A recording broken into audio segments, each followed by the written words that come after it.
It's Chelsea versus West Ham United. It's a big game. Tom, give me your instant emotions right now. Before we go through the lineups, before we do all that, what are your emotions?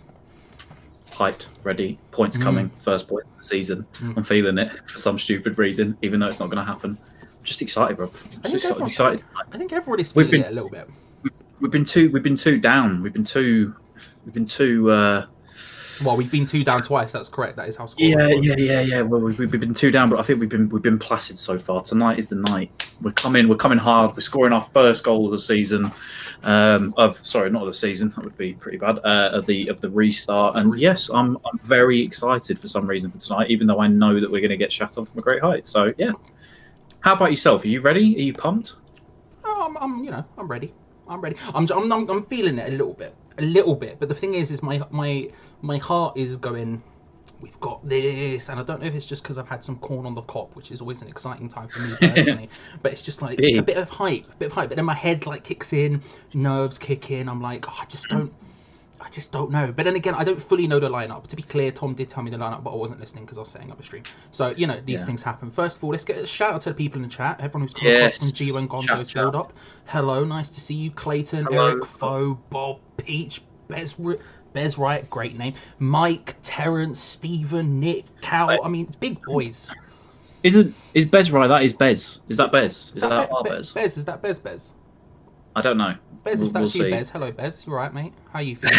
how are you feeling in the chat? How are you feeling in the chat, Tom? Let's talk to them. What are they saying? Yes, this is Bez. Bez, I'm sorry. I haven't been drinking, but for some reason I don't know. I just feel like tonight's the night. It's just going to be one of those nights. Blowing the kisses to you, Bez. Hope yourself and the family are doing well. I don't know what it is. It's just what would you say? Is it cautious optimism? I don't know what the specific term would be for it, but I don't know. There's just something about tonight. The results are all going our way. It's perfect. Thing is, you could tune in and you could listen to me and Charlie sitting there all night going, we're not going to win, It's boring, or just West Ham is shit, and we all know that. But at least let's try and be a bit positive, Let's feed it to the lads. I sound like such a crazy person right now. Let's give the vibes to the boys. At least until, of course, the first. We goal are very overly optimistic. Yeah, until the first goal goes in, and then it's a bit, crash down to earth. And all of the games that have happened at the moment, which are still happening, all had 2-0 hot scores at half time. Which bodes well for us. Who else is in the chat, Tom? Who else is in the chat? I was just going to quickly double check on the scores quickly. Well, while you double check on the scores, let's say hello. Big Mike's in here for the first time, I think. I don't think Mike's joined us for a watch on before, so good to see a fellow spanner in the chat. Clayton, Nick, Peach. I mean, there's a lot. I'm seeing a mixture of both positivity and dread, which I think is probably one of the more West Ham vibes you can pick up. Positivity and dread at the same time. What are we saying? Scores on the doors, because I assume most people are either watching it. I don't think Charlie and I have really tuned in to watch yet. Arsenal winning 3-0, which is against Norwich, which I guess, even though we kind of know that Norwich are probably already gone anyway. Obama Blood Clot Yang has 2 of those goals. Big one for us, obviously, is Newcastle beating Bournemouth 3-0 currently. I think that's massive. And Everton surprisingly beating Leicester 2-1 at the minute. But it's quite a sad indictment, really, on us. It's 4-0 Newcastle now, and they must have just scored. I think it's quite a sad indictment, really, on us that we are just hoping and praying for other teams to be losing around us by huge margins. But unfortunately, that's, I guess, just the luck of the draw and the way things are for us at the minute as a football club. But not nice. It's. I haven't had to do it for a while. It's obviously something we, as West Ham fans, were used to doing quite a while ago. But I haven't had to do it for a while, and now we're back into that zone where we are constantly sort of looking over our shoulders a bit, which is concerning. But the results are going our way. Not that the Norwich is that concerning, but the Bournemouth thing is, People saying stream gone, although people are saying refresh and technical difficulties. I'll try and figure that out. You talk, I'll try and figure that out. Best says someone wind the 56k modem up. Yeah, how is everybody doing? It's all good for everybody on there. Maybe just update you on your web browser, guys. It might just come back as Charlie tries to do his little hamster wheel behind the scenes. So let's see if it works. How is everybody feeling for tonight? Optimistic? No, not optimistic. As optimistic as me, or is it just, I don't know, or is it just West Ham fans in general? We're just blind, unfortunately, and we always think with our hearts rather than our heads, and the sensible thing, especially when Chelsea seem to be banging form as well at the minute. Even if we lose, are we scoring our first goal of the season? I keep saying season. We're going to score our first goal of the restart. Let's have a look and see then. See, Nick's White, I love that energy, Charlie. We've got Nick saying, I'm feeling a fat win. All you need to do now, Nick, is spell that PHAT, and we are talking. Yeah, if we've got a fact as opposed to a fact, then, I mean, that's emphatic, you know? Iron Man, we need a goal. I know, mate. It's it's been a long time coming. You all want to see myself and Charlie react to us having a goal on stream. It's not happened yet, but hopefully. Gary Smith Hurst says never optimistic under Moyes. Don't think any of us are at the minute. Richie says we'll take a 2-0 loss. Shizabas put Maisie on a hamster wheel for stream power. Listen, I did a 5k walk with her about an hour ago, and she is just under my desk, absolutely knackered. I mean, you say that about 5 minutes before the stream and live, she was destroying your room, just tearing it to pieces. But yeah, there was a lovely folded blanket for her to lay on, but she has just ruined that. But yes, do you want me to read you the lineups and you can have thoughts? Are we there yet? And then we can let's have a little read of the lineups. Give us ours first, because I genuinely, again, Tom did read them, but I was not concentrating for love or money. Yeah. And then we can discuss, because I think I want to get everybody's opinions, because I know Charlie's and I know Charlie knows mine. But the Cresswell situation, I think, just to have a little discussion, see what people think. Should he be playing tonight? Should he be fined and all that sort of stuff? So I'm not going to give my reaction to the Chelsea. I'm just going to. It's all you, bruv. You fire away. Ready? Okay. In goal, Kepa. Back four. Okay. Big shocks. Back four of Azpilicueta, Rudiger, Christensen, Alonso. Say that one more time.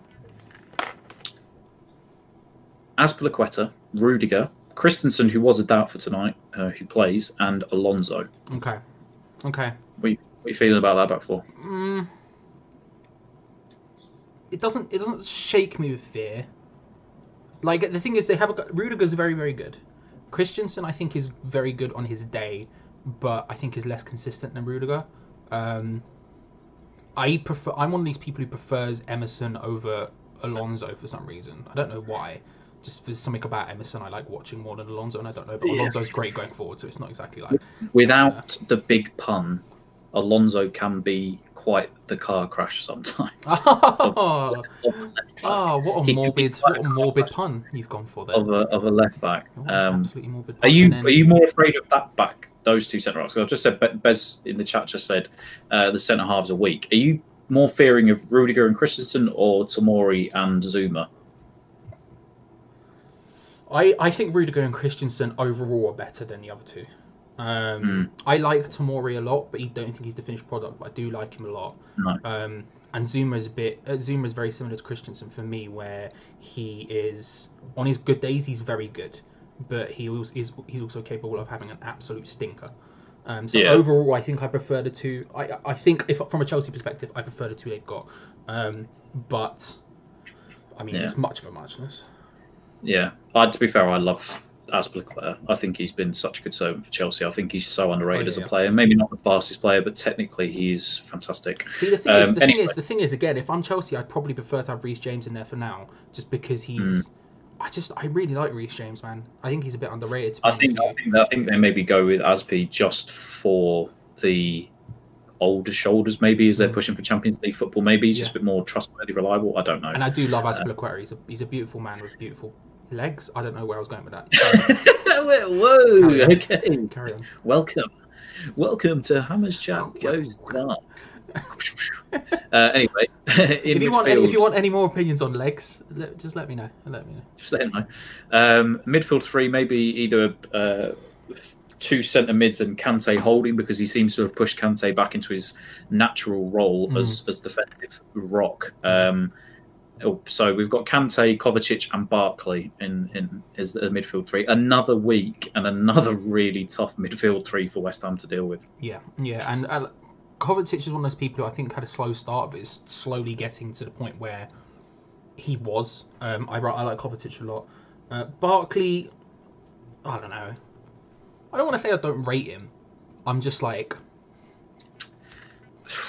tough, isn't it? Because there is a player in there, but it's just consistently unlocking that. And I want him to do well, maybe not tonight, but just in general, because I'm unfortunately a big England fan. I know a lot of people have switched off from the national team, but I've always been a very big England fan, so I always want to see younger products doing well. But obviously, yeah, it's not really panned out for him. It looked like it was going to, I think, when he first sort of came to Chelsea and they started playing him, and then I don't know. I think he's not really been favoured, has he? Because they've got quite. He's just not got the form. He's not got the consistency of a top level player. He's got all the ability. Like on his day, again, he's one of those people who he's got a little bit of everything, really, but he's just never ever had the consistency. Even at Everton, he didn't have the consistency. It's just it's about trying to drag that out of him. If you could drag that out of him, he would be a top player. But unfortunately, he did score at the weekend against Leicester, though, which is, I guess, probably the reason why he started tonight. Anyway, Kante playing his natural role scares the living daylights out of me. I don't know about you. I mean, Declan Rice we see as the kind of if Rice for us is the, I don't know, what would be the word here? Like pivotal. Yeah, he's pivotal, but he's kind of like our best player. But then you kind of look at Kante in that same position, and there's levels to the game. Yeah, and I mean, for us, Rice is amazing, but Kante is just there's no better DM in world football, in my opinion. I agree. I 100% agree. Kovacic as well. He's had such a good season with Chelsea. Yes. I just think he's such a good midfielder. I'd have loved to have seen him at West Ham. He's too good for us, being realistic about it. But he's an absolute baller. And like I say, I think he's starting to get to that stage. Yeah. Can we just say Gio's just lobbed in Ndidi better than Kante? I mean, it's a big shout. I think it's one of those shouts where it's like, at first you go, oof, and then you go, oof. It's that gif, you know, the one, no. Well, it's that. It's a bit like... I will have Gio make sure that he can confirm in the live chat that I wanted Idrissa Gueye at West Ham before he went to Everton. Idrissa Gueye. That was always my shout from afar. I really wanted him at West Ham years ago, before he became like, oh, it's Idrissa Gueye, and now he's going to PSG. I wanted him at West Ham. I'll say this right. Idrissa Gueye is good. Ndidi is better. Kante is better. We'll say that. Gio. So yeah. Anyway, the front three for Chelsea. Pulisic starts, which is a bit of a weird one because I did think he was injured. Unfortunately, for us, he does start and he's on fire.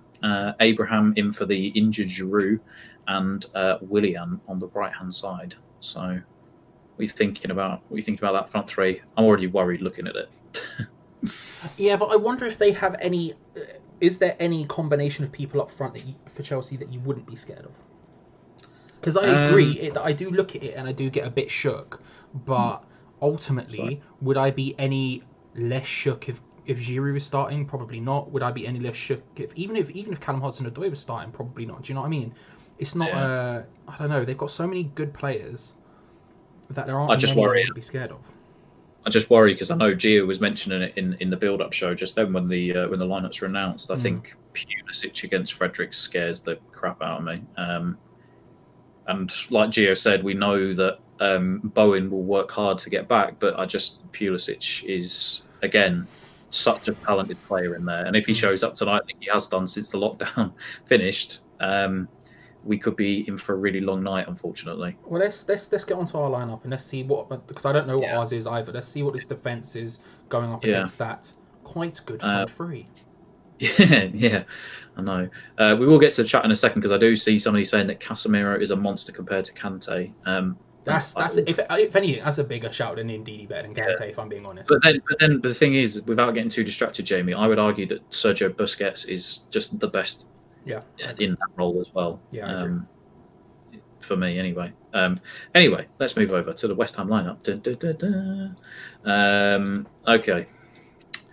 Fabianski, Fredericks, Diop. There's a place for Ogbonna, who is fit for the game, and Cresswell. And that's your back five. How you feeling about that? Yeah, Pulisic is going to destroy it. Fredericks and Cresswell worry me. But then again, literally whoever we play would worry me to an extent. Actually, the only way I would be less worried about those fullbacks is if Johnson was starting, and I'm not even confident about Johnson. I'm just, at least it's something different sort of thing. Fredericks, they're going to have a lot of work on their hands. They're going to have a lot of work on their hands, but that is probably our best centre-back pairing, to be fair. I'm glad Ogbonna's back. I know we can be a calamity sometimes, but I'm actually really pleased that he's back. Because even though Balbuena did start the game well against Spurs, he kind of just tailed off, didn't he? I think towards the end. So hopefully Ogbonna can last the full 90. Maybe probably won't risk him for the full 90. Don't know. But just seeing him back in I think is a massive bonus for us, which is really good. Midfield 3 this time, and interestingly enough, Fornals has pushed into the middle, it seems. And we have a new captain in the side tonight, Charlie. Okay, so Noble's not starting? Noble is not starting. In fact, Noble isn't even in the team, which means he must be injured, I think, even though David Moyes said midweek that we need Mark Noble to survive. Yes. And now there's no Noble. So Fornals, who I much prefer, and I know you probably do as well, much prefer him in a more central role. Yes. Thomas Souček and the captain tonight, Declan Rice, which, interestingly enough, gets the captaincy in the Chelsea game when the Chelsea bid has happened this week. Maybe something to that, I don't know. I'm so glad to see him captain tonight. Can I get a check? Just a quick spoiler. Can I get a check if Wilshire's on the bench, please? He is. He's on the bench. Okay, I would have considered playing Wilshere before Fornals. Really? Yeah, I like Fornals way more. And I want to see Fornals playing a lot more. But if it's a 4-3-3 as opposed to a 4-2-3-1, then I would have considered putting Wilshere in there to get the ball moving a bit more. But I think Fornals should be good enough to play that role. Don't get me wrong. But since the restart, when he's played deep, for example, in the Spurs game, and Mark Noble was the one who was pushing ahead and he was deep, I felt he was a bit anonymous. And I do think maybe Will should come on to get some minutes, because I do think he needs minutes, because to be honest with you, he could be game changing if we were to get him to play.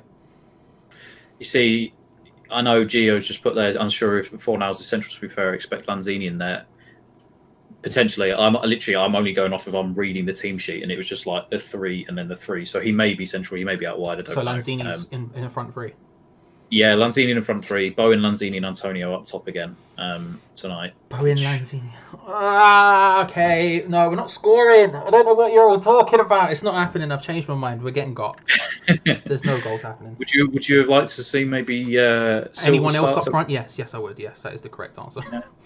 For Antonio, or maybe even Antonio. I would have started Ajeti. Like I know everyone's more excited about Silva because he's a youth player, and for some reason Ajeti seems to have this like dour tone about him, or the opinion is very down on him for some reason, which I get to an extent, but I'm like, bruv, put a bloody striker in. It's not complex. This is the worry, is that there are, I know somebody said there, was it Tone has said 3 midfielders up top, great, yeah. I mean, I think Bowen can play that position well, like we said, week in, week out. His diagonal runs that he makes behind the back 4, I think, is exceptional. So I think he can play that role out. But it's the Lanzini-Antonio thing that I think worries the pair of us. When you do have a capable striker on the bench. Just put Antonio on the left and then put an actual striker down the middle. Antonio is more effective as a winger. He can cause more damage as a winger. And up front, he's just kind of... I'll give him a chance. The thing is against in the first half of the Spurs game, there were a couple of instances where he did manage to play a sort of pseudo target man role, where the ball came in high and he controlled it down with his chest and flicked it off in a way in which I was genuinely shocked by, because Jesus Christ, I didn't think Antonio knew how to do that, let alone be able to do that. But it's just frustrating me. Just put a striker on the pitch, bruv. Who are you, Sam Allardyce? It's not happening. Yeah. Yeah, I don't know. I'm a bit like you. I maybe would have liked to have seen Wilshere start tonight. I know a lot of people on social media were calling for Yarmolenko to be the front man this week, but don't like his pace at all in that position. Also not a striker, but we'll move on. Yeah, also not a striker as well, yeah. Anderson, I think, again, deservedly should be on the bench, but I also think Lanzini hasn't really done much as well either since he's been back. I mean, again, I would have really liked to have seen Xande Silva, and I thought it was funny that David Moyes brought up in a press conference this week that he didn't trust Silva or Ajeti to play during the relegation. Did he say those things out loud? Or, did he say, I saw the headline pop up, but I didn't look into it because, to be honest with you, I don't care. But I didn't look into it, so I didn't see if he said. I doubt he said those things out loud. It must have been like an ITK thing, right? Because let's be real, we'll talk about the Cresswell thing in a second. But if everyone's getting on Cresswell's back for saying Bryce would be better in another way, and then David Moyes rocks up and goes, "I don't trust these people," can't be, right? Can't be. I mean, I don't think any of us trust David Moyes anyway in a survival fight. So.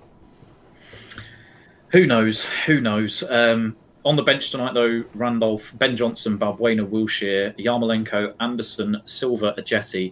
And it looks like, I don't know, because I'm sure Gio will correct me if I'm wrong, but Alfie Lewis is on the bench tonight. Is that the first time that he's, or if anybody in the chat, is that the first time he's ever made the starting sort of squad? Is that the first time he's ever been on the bench? Let us know if that is. But it's the first time I can remember seeing his name on there, but I could be completely wrong. Genuinely, I couldn't even tell you where he plays. Couldn't even tell you where he plays. Well, I know he plays for West Ham. I understand that bit, but I don't know what his position is. I was more excited that I actually got the name right, didn't I, Charlie? Before you were very excited about that fact. You were very excited. Just size of the cranium right now. Large cranium movements, like Jimmy Neutron before you. But that's the lineups anyway. So, are you feeling less confident now or more confident? Less. But then again, I think I was going to get less confident. It's just not having a striker on. I just don't think we're going to score. Like, I don't see how, if he's done this several times and he's put in his big change for the front line, his big change is put in an ineffective Lanzini in, as if that's going to be a game-changing manoeuvre. And I just can't see how that's going to change anything against Chelsea. It's not like Chelsea are defensively significantly worse than Wolves or Spurs. Like, I don't think they're as good as Wolves and Spurs are defensively, but it's not like all of a sudden we're facing Norwich. No, we're still facing a top 4 team. I don't see the logic behind it. And I just can't believe that we're gonna we can score with that until we actually change the way we move forward. Yeah, I don't know if Gio's tweeted a link out. We just have had an influx of you. There was 130 of you here in a second. If you are here, first one of the night, please, if you haven't already, do drop a like on the video. It's been really amazing the support we've had, myself and Charlie, the last couple of weeks. I think I speak for us both in that respect. You guys have been so kind and generous to us and just sticking with us, giving us great sort of feedback and talking to us during the game. It's been really fun, hasn't it, Charlie? So it's we still obviously got a few games left to go of the season, but yes, if you are in here and you haven't liked the video already, just drop a like on the video, subscribe if you haven't already, and I'll say this as well. You probably, if you've been watching the channel this week, you would have heard Gio and Gonzo mention it. But now is literally the best time to become a patron, right? If you've ever thought about it, now is the best time because it charges you at the beginning of every month. It charges you on first, so you'd only get charged once, and there's going to be at least 27 Patreon exclusive videos over the course of July. 27. I mean, there's literally not going to be a month where you get more bang for your buck. So if you want to, there's a link in the description for it. Go have a look. If not, though, don't worry about it. Welcome. Come get involved. At some point, we'll be completely off track. It'll be beautiful. Don't worry about it. Yeah. But yes, thank you again to everybody in there. Now, right, we've got 20 minutes to kick off. Yes. 20 minutes. Aaron Cresswell. You first. Right. You first. Me first. Okay. Live chat. You chuck all your opinions in right now. Aaron Cresswell. It's all going to be different, but yeah. Okay, my opinion. I love how you're setting me up. I tell you why, because I think most people agree with you. So I think it's better for you to go first, and I think my opinion is a counter to your opinion, if you see what I'm saying, as opposed to my opinion being yours being a counter to mine. That's why I think we should go that way around. Okay. Okay. My 2 cents on Cresswell is that I think that We're talking specifically about his interview with Talksport here. yeah, Tom, lobbing your opinion on him as a footballer and starting today as well, but we're talking very specifically about the Talksport thing. yeah. Iron Man, yes, I am drinking from a vase. It's become a staple of the watch-alongs. Yes. So I think people only read the headline with the Cresswell situation. They didn't actually bother to either listen or watch the full interview. I think what he said in the full interview was very fair and he was very factual. I don't think there was anything wrong with what he said in terms of, we all know that Declan Rice is going on to bigger and better things. And that doesn't take a genius to work that out. My issue with it is that I feel as if the comments about his teammates should have been left till the end of the season, because we all know that even tonight, the squad lineups, we know that Chelsea's lineup far outweighs us in terms of talent, especially in the centre midfield. I wish Cresswell would have waited. Like I said, I agree with everything he said, and like you said earlier on to myself and Gio. There was bits in there where he was very, praising of his teammates and stuff like that. I just think the comment specifically about where Dec will be next season, and I just thought the timing was bad. That's all. I just think that comment specifically, he should have waited until the season was finished and we were safe before saying that, I think. But I didn't have an issue with the rest of the interview. I thought it was fine. And like I said, I know there are certain West Ham people in the community that have been calling him out. I guess you would say figureheads, saying that he should be fined and shouldn't play for us again and all that sort of stuff. I didn't agree with that because, again, I just thought that was completely blown out of proportion. I think if you listen to the full interview, it was fine. It was just the fact that TalkSport ran with the headline that was going to get the most amount of views. You know what I mean? So, yeah, I think it's undeserved, some of the criticism that he's got. But I just think if I could sit down and say to Cresswell, like, one-on-one, if you could do that again, Aaron, just leave the bit out about your teammates and playing with better people till the end of the season, and then say what you want. Because, like I said, it's a distraction that we as a football club don't need right now, because we're trying to stay and sort of, survive really in the Premier League. So it's just an unwanted distraction on that one comment, but obviously it doesn't help that it's just blown up because of the way that TalkSport ran the headline and people just reacted to the headline, and that was obviously what caused the stir. So again, for those who are just joining in, because there's quite a few of you that are just joining in now, don't think he did anything wrong with the rest of the interview, but it was just poor timing on that one comment, is my honest opinion on it. So, yeah. Tone for you, get your vase out. There you go, mate. Whereas I don't think it's that deep. I think when it comes to... There's not a deepness. When it comes to... So the TalkSport thing is again, I think there's two issues, and I think you picked up on it. I think some people who were reacting quite badly to it didn't listen to the interview, which is fair enough, because TalkSport put the headline out as the way they did, and what's the word? Conveniently left out the bit just before it. But it wasn't even like they tried to stitch him up, really. He said the words he said, and it was what it was. They didn't lead him down that path. They didn't say, should Declan Rice leave or anything like that. They said, what do you think of Declan Rice, blah, blah, blah, blah, blah. The full quotes, I think, are much of a muchness. I don't think they're that deep. It's just him saying, he said something, and I'm paraphrasing slightly, but I really hope he doesn't leave, but if he were, he'll be even better if he does, because he'll have better players around him. Now, obviously, I think everyone at West Ham agrees with that. It's more the timing of it. But honestly, I don't think it's that much of a problem. And when I listened to the rest of the interview, because I saw the Twitter hubbub about it, including some people who were like, oh, he's disrespected West Ham, he's disrespected his teammates, and all this other sort of stuff. So I made a point of going to listen to it. And I think he was actually he was complimentary. He spoke about like how good the attacking options are, and he said as long as everyone puts the work in and works 100% and gives everything every single game, which we need to do, then we'll stay up. We'll stay up before the final game of the season. We'll be safe, and I think that's going to happen and come in the next few games. Is basically what he said. I think it was mostly positive. The only thing that was even vaguely negative was him saying Declan Rice would be better in a better team, and it's like I understand why people don't think it should be said at this junction, but to be honest with you, I don't think it's that deep. I don't think it's even that demoralizing. I just think it's one of those things where it's like it winds us up as fans more than it winds anyone else up, I think. And I just looked at it and I thought, I don't know. There's things to get angry about, and that it wasn't one of them for me, to be honest. Yeah. Let us know what you think in the live chat. And it's one of those things where he was vice captain, and it interests me that Declan Rice has been given the captaincy today ahead of him, who he is starting.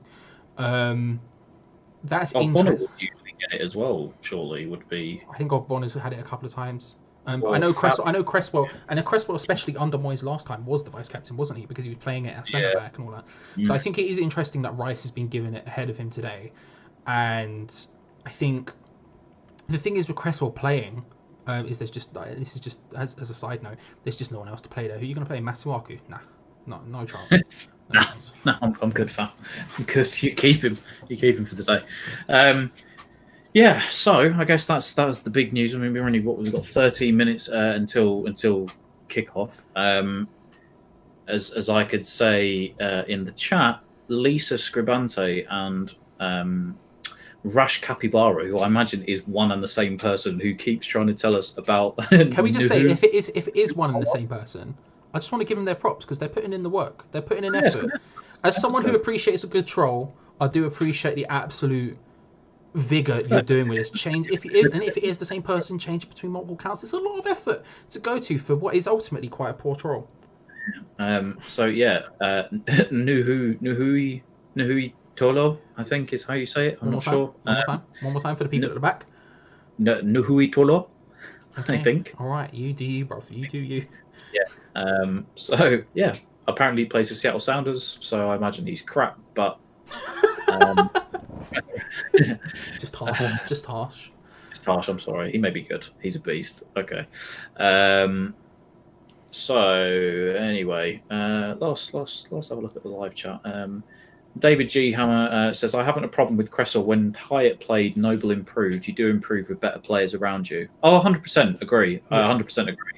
I just think it's been unfortunate this season that nobody's really seemed to have stepped up to the level. It was... He's not really had a running mate this year that's been outstanding. Do you know what I mean? So he's kind of... Yeah, I don't know. That's my the thing is, the counter argument to that whole thing is that yes, you should be better with better players around you. B, you should be better with better training facilities, better coaches, all that stuff. When he goes away for England, he's not as good as he is for West Ham. That's a different scenario. Obviously, club level, international level are very, very different things. But it's not necessarily accurate. But I think most people would agree, including myself, that if he were in a better environment, he would be a better player because he would be. Clayton says, when Player played 2, the whole team improved, not just Noble. What happened when he left, though? Yeah, the whole team was capitulated. I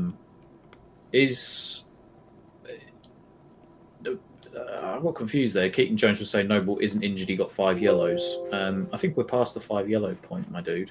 Clayton, he pulled hamstring in training. I think he's injured. I could be completely wrong, but I think he's injured. William Oren, sorry if I butchered your name. Would you take Noble retiring at the end of the season and becoming manager? I know it's silly to think about, but would you take it? Not become manager.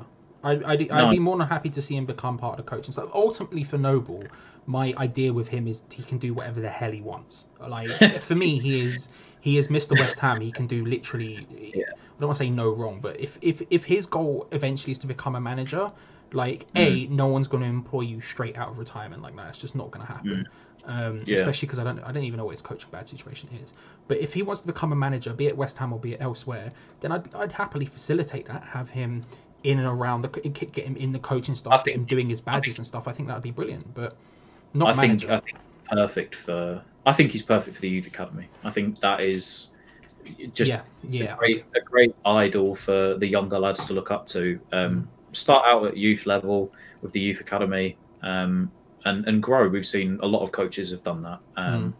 So yeah.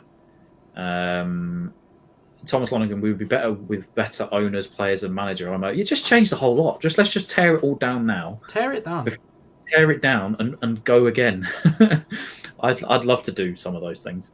Tony says, watch that Cresswell goal against Chelsea again earlier. What a goal gets better the more you watch it. I know. Again, we seem to be doing well against Chelsea the last couple of London derbies we've had.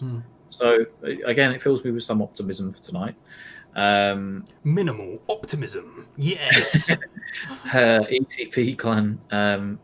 If that is for Eat That Pussy 445, you've seen him, Charlie, haven't you? I've showed you that before. Identify yourself. It's an incredible. That one video you showed me is unreal. It really is. Identify yourself. Freeze. Richie Von Rock said, when we lose tonight, would you sack Moyes? I would have done before tonight because that was the big window. I know Gio spoke about it. That was the big window. Now it's the game coming thick and fast. So I think we have to stick with him now. I don't know. The thing is, I don't know. The thing is if you asked me before this wouldn't have been one of the ones I'd mark down as a definite win or a lead win. The problem is we're vastly losing out of time. We have. It's one of those things where it depends who's available, but at the same time, Kevin Nolan is definitely available, and at this point, I would genuinely rather Kevin Nolan than David Moyes, and that's just kind of a madness. And I don't even want Kevin Nolan to be our manager or anything. I just would trust him more. So it's when you do it when you have the most amount of effect. I could imagine Nolan just being. He's a scouser, indeed, Nolan, by the way. Before I completely, you just imagine him in the dressing room, just like, right, lads, we're going to concede a few goals, but all I want you to do on corners. Just stand in front of the keeper and the goals will come. As long as you do the chicken dance afterwards, it's like the rain dance. It's the chicken dance will bring goals. Brings the goals. And that would be his team talk, would it not, at half time? He's like sat around, he's like, boys, I know we're 7 down. We had a corner. And what I'm noticing is none of you were around the keeper. Now I'm seeing you, Diop. I'm seeing you, Ogbonna, big boys get around him. Souček, just give him a little shove. Just give him a little shove for that kind of stuff. Sorry for any Scousers that I just offended. Notice the way I went for a generic Cockney sort of bad London accent as opposed to anything else. But that's also because I can't do an accent, so I just go with my default. Last couple of minutes because we are near there. Capybara, I have seen the score prediction bit. We will do that just before kickoff. Quickly, Logan Bowser said, I know it's reported that Haller's injury is normal and he's trying to get back to playing. Given our recent history with Arnie and Payet, I can't help but be nervous. Do you think that's unfounded? Thing is, I think there is a lot of talk on social media, and I think that doesn't help because it's like hearsay, and it's like, oh, did he say this? Did he say that? Does he want to play for the club? I think it's a genuine injury. IMO. What is the Haller thing? There's no reason for me not to believe there isn't. Yeah. Apart from being scared, there's no reason why I'd be concerned. I don't think he's the Arnie type. I don't think he's a stroppy git. I knew Payet was when we signed him, and we obviously know what Arnautovic is. Well, I don't think and realistically, let's be real. He's got no previous form for doing that at any club. But also, B, it doesn't benefit him to do that now. It literally it does nothing but harm him to do that now. Because we're in a relegation fight. The thing is, with Arnautovic and with Payet, we were relatively safe. We weren't. We were sort of wobbling near a fight, but we weren't actively in it. Whereas now it's like we're in the mire. I don't believe that. I don't believe that for a second. I think it's just one of those things where people don't like the way he seems to move about on the pitch. Which I understand. I disagree with, but I understand, and I think it's just 2 and 2 making 4. Yeah. But for me, no. What else do we have? Foshizi Noble said he wants to be the director of football at West Ham. He wants to be the Doff at West Ham. Big Doff. What else? I'd back him. I'd back him having being some form of. I don't know if you'd say director of football, but I think he can work his way into that role. I'm happy with that. But you know the role that Peter Cech has at Chelsea, where he's essentially the link between the first team squad and sort of ownership and stuff. I quite like that idea. I think any role he would take at West Ham post retirement, I would want him to be in and around the squad because he's just so important vibe-wise. Oh, the vibe. The vibe is real. I'll tell you, I just literally Mark logging into Noble, vibe curator. Sorry, go on. Now TV now. Your big boy Carlton Cole's in the studio tonight. Is he in the studio? Is my boy in there? I do Steve love Sidwell and Carlton Cole, the two greatest players for their respective the clubs. ultimate combination of people with weird numbers. Carlton 12, Sidwell 7. Okay, mate. Okay. Oh, James Collins is in the studio tonight as well. Is he? Oh, yeah, the boys are coming out onto the pitch. I can hear it. I don't even need to see James Collins to know that's James Collins. Are we wearing the new home kit tonight? I don't know. That's a great question. Because they're showing the 125-year badge. So yeah, are we seeing they would be? They would be though, wouldn't they? They love a bit of promo. It's the one thing they're consistently good at. It's just shoving stuff in everyone's face. Socks. Nah. They're in claret socks on the bench. So I imagine old kit. Yeah. Have you seen the new Chelsea kit today? My word, that thing is horrendous. Which one is it?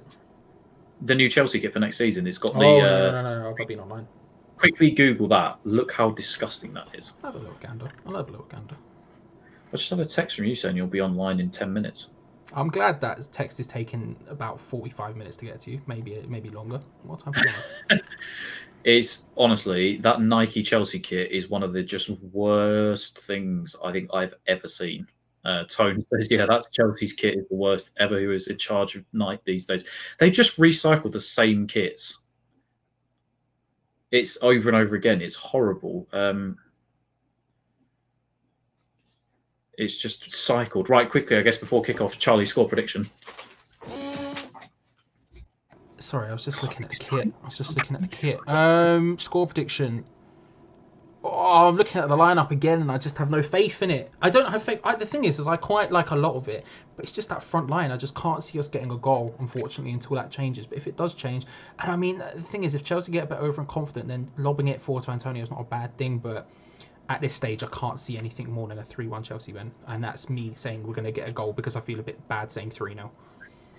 Lob it in the chat quickly. Score predictions. I'm super excited for tonight. I've just got this random confidence that Chelsea. Chelsea always it sort of grows that excitement, that hype. You know. I know I've got nothing to back it on the fact that we are going to win tonight, but I've just optimism when I know there shouldn't be. Because I have to stick now with my optimism. I'm going to say we're going to win 2-1. I don't know why. I'm going 2-1. I think we're seeing our first goal tonight as well. Okay. If we lose, it's not going to shock me, guys. I just want to be positive. Will it upset you if we lose? If anybody disagrees, I'm not trying to be controversial or ill, Mike. Thanks for that. I'm just trying to have a sense of optimism. And all of you who doubt me, you can buy me a pint on the boat next time. Me? How dare you? Clayton Tom is always so positive. I know, I try to be. I'm just in a good mood today. All my days Chelsea are in their new kit. There. It's not great. Mate, that is disgusting. It's not excellent. It's not an excellent kit, is it? Does Chelsea realise that there's still a few games left this year and that they could just wait for next season for the kits? Probably not. No, I think the thing is, the earlier you start wearing the kit, the more sales you're going to get of the kit. I'm surprised we're not wearing the kit, is what I'm saying. To be honest. There's the man himself, the Messiah, the Moisiah. Moisiah himself, having a little wander. Look at him, stretching the old calves, getting the pins out. Come on. I'm just going to mute myself while I talk about David. So he's just... What I like is that he muted himself. I could have muted him, and it would have been fine. But instead, he's decided to mute himself. It's quite impressive, if anything. Hello to Rebecca, who's just jumped in the live chat. Shout out to Peter Clayton. See, Chris Harris, 2-1 West Ham. Antonio Bowen. I can. This the thing is, I can see us getting a win. I just don't think it's going to happen. My heart is agreeing with Tom. My head is going now. I'm filling all of your heads with false optimism. Big Frankie Lampard. Is the hate still there for a lot of people? I mean, it'll always be latent because that chant will always get sung on away days every single time. I don't hate, but then again, I don't hate anyone, so why do I care? Yeah, there are videos of me on the internet at away games telling Frank Lampard that he's a fat prick. But can we see the Hammers Chat flag? Is that in there? I don't know. Is it still up there? Because It's on. that is in that stand, isn't it? If it goes a bit further round, we would have seen it. Hopefully. Oh, well, it's there in spirit. It's there in spirit. And on this live stream, thank you very much for everyone for joining us. Remember to hit subscribe and like if you enjoy it. We're here every single game for the rest of the season. And probably some after. Who knows? We'll figure out what happens next season. But yeah, thank you for joining us, everyone. Thank you, Fo. Thank you, Jazza. Jay back in the house. Thank you, Dave, Tone, Chris, Rash, Fo, Clayton, Vernon, Rick, Dominic, Terrence, probably Rebecca. Thank you, everyone. And, are we? There we go. Yeah. Are we in time this week, or are you a few seconds ahead? Mate? I'm a few seconds ahead, but only about two. Okay. Only about two. That's all right. Well then. Tone lose 3-1, but I'll be happy with scoring. If we score, I'll be shocked. But I'll be happy, but we'll be shocked. Listen, I'm ready just about to celebrate for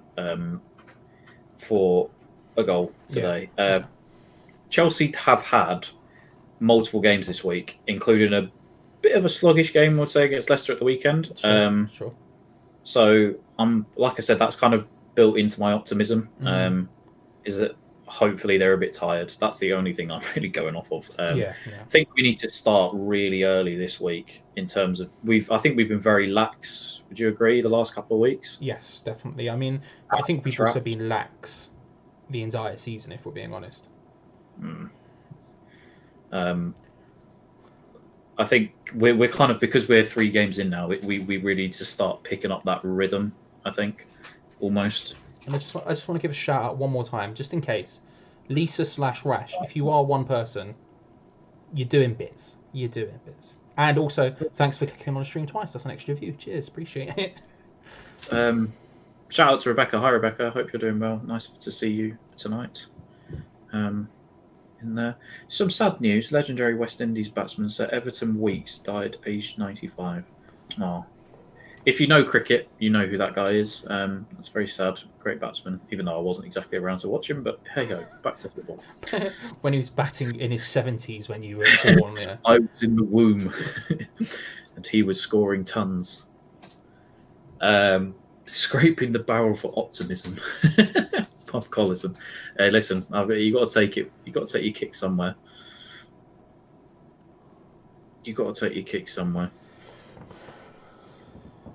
Antonio looking a little bit isolated already, a little bit. That's just where my concern comes from. Is that the system before when Moyes here worked because it was on Arnautovic up front, and with anyone else up front it wouldn't work. And that's kind of what we've got here. We've got a problem where if he tries to do the same thing with Antonio, it's not going to work. Or hasn't been, at least. Felix Ayodele, no, we will not be showing the match, obviously, because it's, we get copyrighted and taken down. So we would get blapped by the YouTube police. They would come and get us. What was this? Terence Green. Hi, Tom. You live near me. Okay, Terence, you're scaring me, but where do you live, mate? D Swissport, £2. Thank you for the cause. Thanks, boys. Shout out. We do the usual. The usual hand emojis. Thank you, D. Big boy doing big bits. We appreciate that. I am going to try and convince Gio to let us buy Jammy Dodgers. That's my opinion on that one. Thank you. Terence Gray Southend, Tom. Unfortunately, mate, I don't live there anymore. My brother and all my other family do live down south, but at the minute I'm living up north with me mother.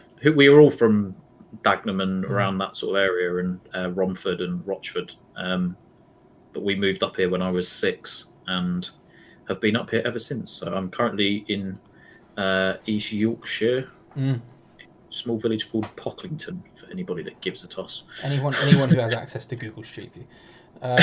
West Ham clips, Antonio isn't enough of a numpty like Arnautovic. I agree. That's part of the problem. Is he just doesn't. The thing is, he's got a similar sort of swagger of confidence about him that on Artovich has. The problem is he's just got nothing to back it up. It's kind of a bit of a problem. Also, to all my people, hashtag Big George, hashtag recall Big George, hashtag free Big George. Shout out to the people. They know what's going on. We need the big boy back. We need the big boy back. Whoa, adventurous overhead kick. It was bold. It was bold. Mike Monero, greetings from West Yorkshire. Are you currently in West Yorkshire, Mike?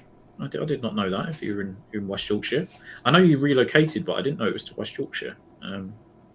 Whereabouts? What was it said? Foe. Tom, I think he was a twinkle in your dad's eye, mate, when he played. Listen, we're not starting on where my dad may or may have not played. Big Athers 31 doing absolute bits in Southend. 24 years ago, or whatever it was. Yeah, just reading that. Yeah, Jordan Hugel did score yesterday, didn't they? Bruv, why is there this shock that he scores? The man gets goals, fam. The man gets goals. Nice. So I just love him.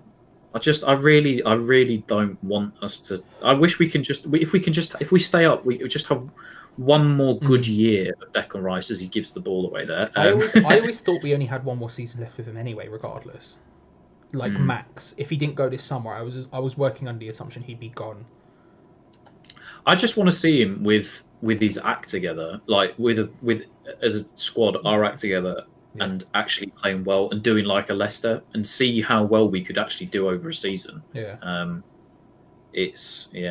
One thing I'll say about Will Rice's captaincy is I've been hesitant to give him any sort of captaincy because I don't want to overload him. And I think he's already having to carry an entire defence and midfield by himself. I didn't want to have to lob in the captaincy with him as well. But, I mean, might as well at this point. Why not? I'm just looking at where you are, Mike, compared to me. Sorry if everybody gets annoyed. I'm loving this. I'm loving what we're doing now.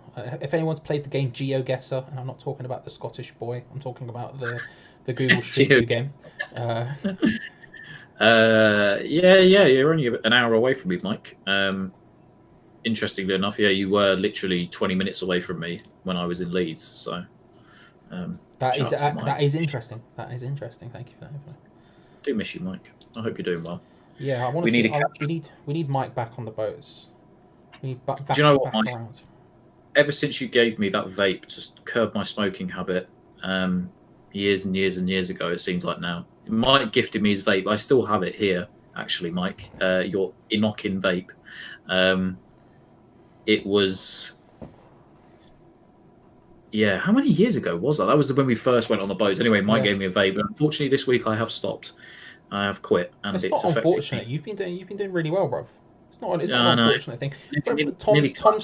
Tom has both quit smoking and quit vaping this week, and I don't think it's something he should say unfortunate because he's been effing killing it. Caught myself. I've been twitching like a madman. We're 7 minutes in and we haven't even spoke about the game yet. We're the best watch along on YouTube. Oh yeah, you want to have a little. It's a group thing. It's a conversation between all of us, not just me and Tom or just watching the match or anything like that. I mean, to talk about the game, Chelsea pretty much on top, and we're just pumping it along to try and see if we can hit anything, and it's not much else happening for that right now. Yeah, is always an issue. Where's my dog gone? Oh, hello. Sorry, I didn't notice you jumped up there. Where's my dog gone? Great. Yeah, it's... Where's Shizobas? He usually... If you still hear Shizobas, there you go. There's Maisie Cam. Maisie Cam is sound asleep after a lovely day. Hello. Everyone calls him Shizobas. He's told me it's schizo bass. But everyone without fail says Shizobas. Every time I hear someone talk about it. Schizo-face, I'm so sorry. I'm so sorry. I just got a Discord message from one of my close friends that just says West Ham sucks. Cheers, Louis. Hate you too. Everton are trash. Carry on.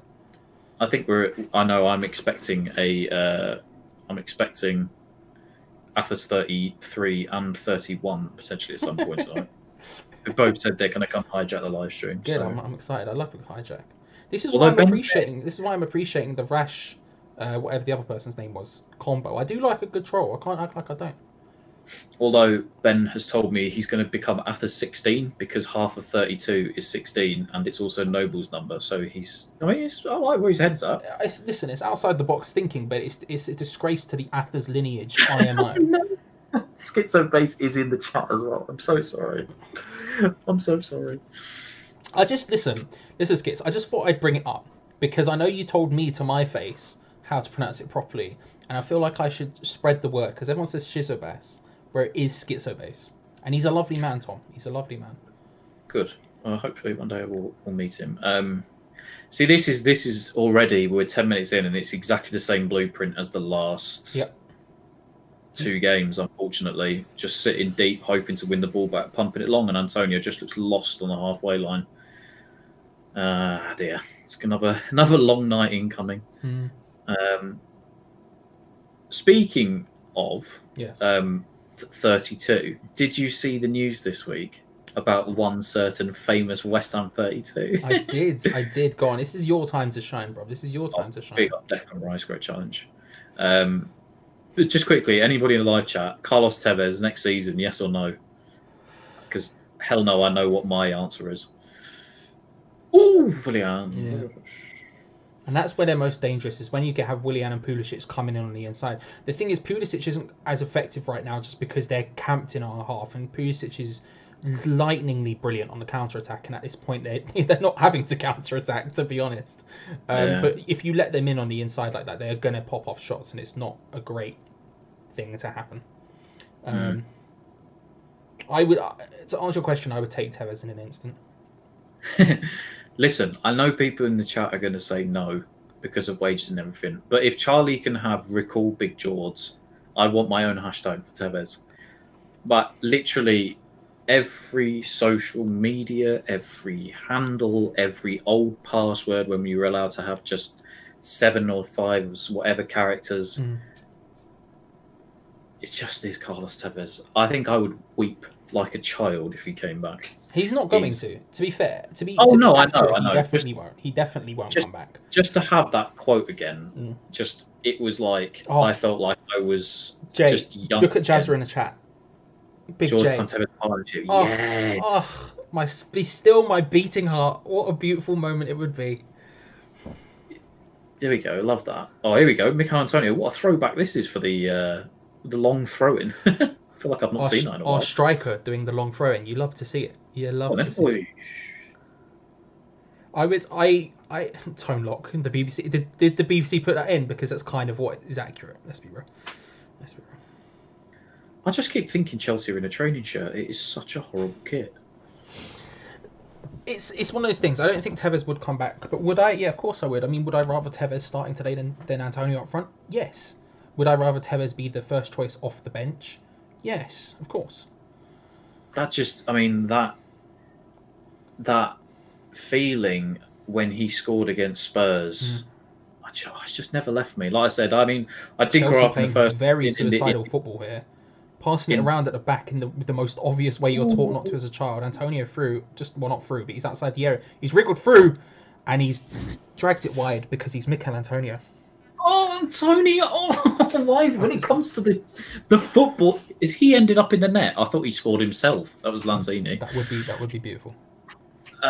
So it's a good chance, and that's when he's at his most dangerous. He takes on both of them and does it, and then he just drags it wide because he's not good. Just hit the target, just hit the target. That is he's had a couple of those, especially against Spurs. Just exactly what Gary Neville just said on commentary. Just needs that a little bit of composure, and especially when we are Antonio. We need to take those chances because the thing is, Chelsea were being absolutely suicidal. And that's the thing I said before the game. If they get overconfident, then there is a potential for Antonio to hit them there, but he's just got to at least hit the target. The fact he's not hitting the target from 6 yards out like that is kind of a joke. Like, being real about it, because he wasn't even that much under pressure. In fact, he dragged it past the defender who was pressurising him. So it wasn't even like... That's unfortunately the issue. But for those in the live chat, we're obviously just slightly behind because we're watching on the Now TV mobile app. Carry on, Tom. Sorry. The thing is, I think people have this misconception that when like, for instance, myself and Charlie, when we sort of say, "Oh, he doesn't have the footballing ability at the end of it," it's not like I'm sat here thinking, "Oh, he's crap. I don't want him to do well for us." I want him to do well every single week. I really want him to improve on his ability as a footballer when it comes to those final third chances. But he's past that point, I believe. Now deal with it, boys. So just for context, I'm obviously slightly behind everyone in the chat, and then Tom is about 2 seconds behind me. So when you see me cringe and then Tom cringe straight after, you know what's happening. Bob Collison, Hugo would have scored. Thank you very much, Bob. Well, of course, I want him to do well. Yeah.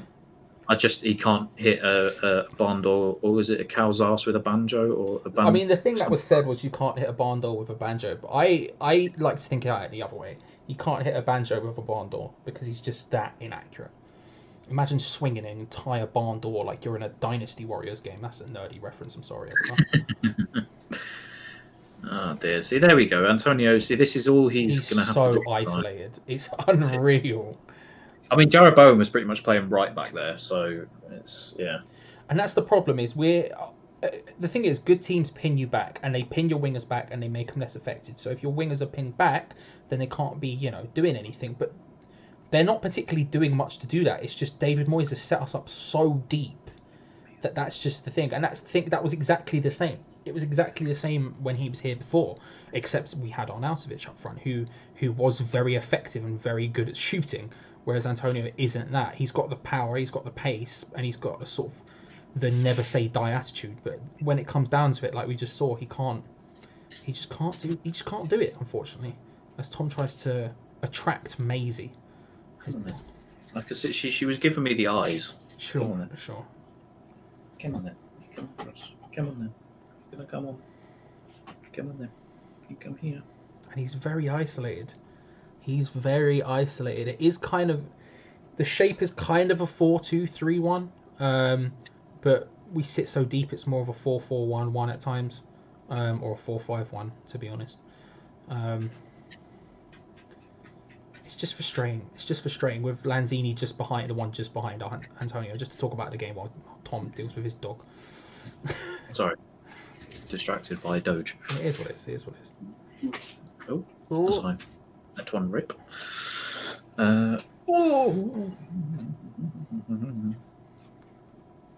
What I like about being about 2 seconds ahead of Tom is I get to react, then I can watch Tom react as well. Or like last week when I was the whole 30 seconds ahead of you at one point. Tone lock. Antonio's never been a good striker. A Yeti and Silva on the bench. Yeah, I agree. I would have put one of them on. I said I would start a Yeti, but a weekly would have been happy if Silva was the one to start. Bob Collison, Chelsea are targeting Fredericks. I think, that's clearly the point of attack. That or Cresswell every single time. Yeah. I am Floorgang69. Should I sub? Listen. You should subscribe. And here's a reason. 69. Get involved. Here's a reason you should subscribe to the channel.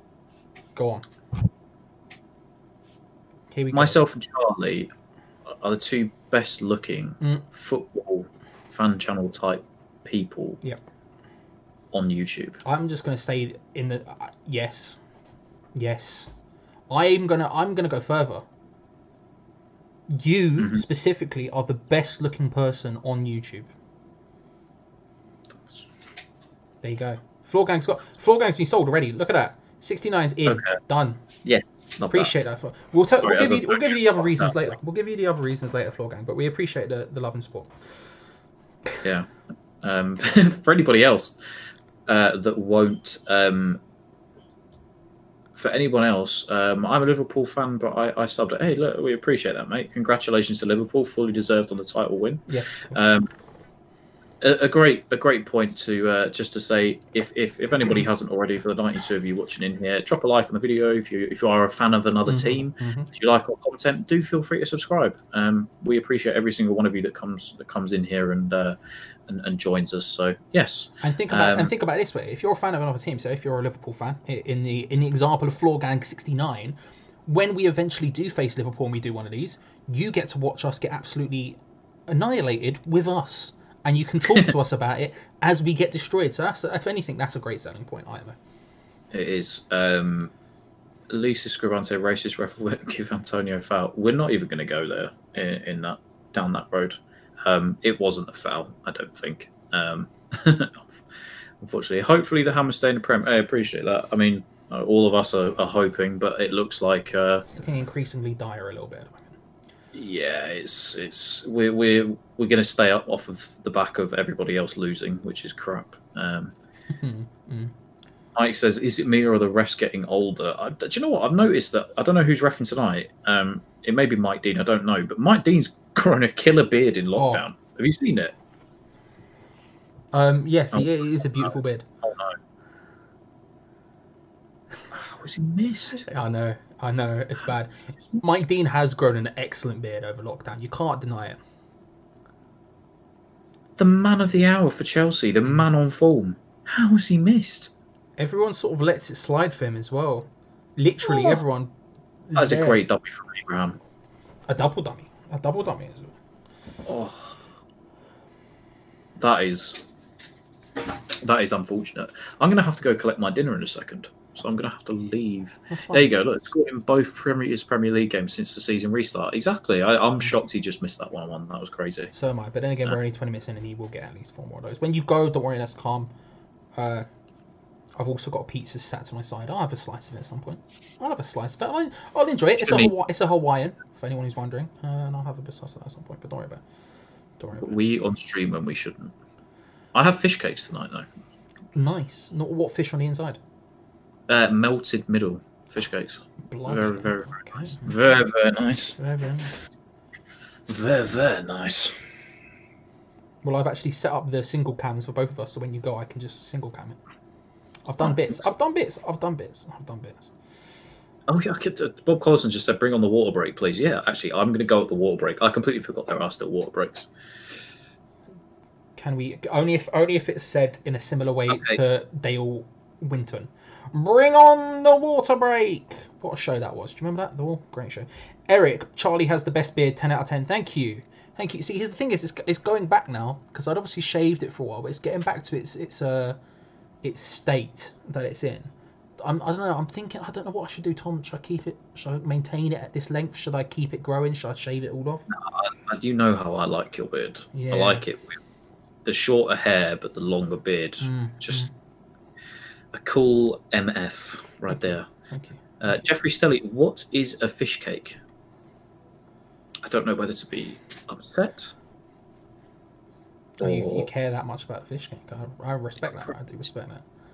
So, fish cakes are just everything. You love a fish cake. Fish cakes are life. Fish cakes are love. Fish cakes are life, as Shrek once said. What is a fish cake? So, I'm American. Lol. Okay, I was about to say, that explains it, but then I realised how rude that would sound. It was quite rude. That was quite rude, unnecessarily. In terms of that, but in terms of you wouldn't maybe have the same food as us over here. As Bowen works his way through. Oh, Antonio stopped. Use your strength, my guy. Yep.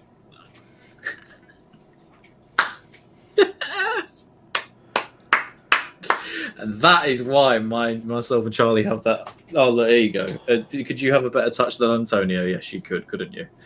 I like the way they're showing a replay of his opportunity straight after, as if to go, look at how he miskicked it. Well, we're in water break territory now, Tom, if you want to go. Yeah, I was just going to say, for the fish cake, it's just bits of like flaky salmon sometimes or other fishes, and put it into like a bread. You'll see it in a second. I'll bring it to you live on. Yeah, exactly. That's a good idea. Sorry, I was having a little bop to Basement Jacks there. Hello, everyone. Just having a little bop to Basement Jacks. Shout out to everyone in the chat. West Ham clip's never been a more appropriate time to... I know. It's depressing, right? It's quite depressing. Clayton, Bowen, and Rice, Antonio, but lacks. Yeah, it's just that's the thing is Antonio is one of those people who has the ability to get into a great space, but once he's there, doesn't have the ability to hit the target. Which, and again, I want to stress that was like 6 yards out. He has to at least be hitting the target, because that's one of those ones where if that's Arnautovic, he puts his laces directly through it, and if it doesn't fly in or go around the net, then it's at least making the keeper work for it. The fact he's dragged that is kind of ridiculous. Mike Monero, ooh, 0-0 at the quarter time. Listen, get in at the water break. 0-0, lovely stuff. You got to respect it. Respect the point. A quarter way through the game. The scale plat. It's a good shout. It was it was an uncanny resemblance. Is what I would say. Thanks, mate. I can't hear you.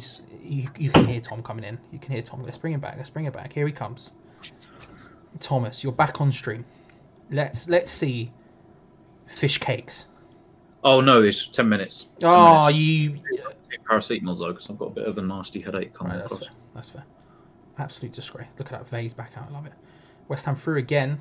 Antonio passing it around. Ball into the box wasn't bad. No one just there. And part of the problem with Antonio... Oh, that's a great piece. Ryan Fredericks, excuse me. Where did you get that from? Filthy. Just disgusting maneuver. Filthy.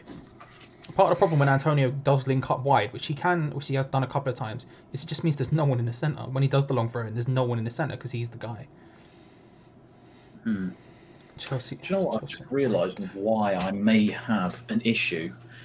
Because I'm bending down looking when I should be resting on my Upton Park brick. I'm an idiot. I mean, A, yes. B, it's just a disgrace. Disgraceful behaviour with the brick. There we go. Starlight, I'm glad you're back. I'm still not feeling Shed Boy. He's got a third pinball machine. Thank you, Starlight, for coming back. Obviously, you're always welcome. Also, Shedman. Wait, is he on about Gonzo? He's on about Gonzo, yeah. Shed Boy. He's got a third pinball machine. Has he really? Fair enough. I didn't actually watch the video earlier. I was too busy setting this up, so I didn't get time to check out the pinball situation. But yeah, I've got some nice boxes in which I keep various wires and electronic devices in. And a white. Should we have a halftime show and tell today, Charlie? Maybe we'll see what happens. I mean, there's probably stuff to talk about before that. But then if it comes down to it, we'll have a little talk. Maybe a second water break show and tell. Oh, Declan Rice. Battling. Eric Oldstead, water break without the vase. There you go, mate. There you go. It's here. Swing. Never leaves. You want the vase, Tom provides. This is a good space for Chelsea to have a free kick. They're on the edge of the area, out to the right. Just in behind the back. It's not a great free kick, to be fair. A bit too deep. Chelsea players weren't attacking it enough. They've got possession of the ball. Alonso. Good block by Souček. Souček. Big Tommy boy.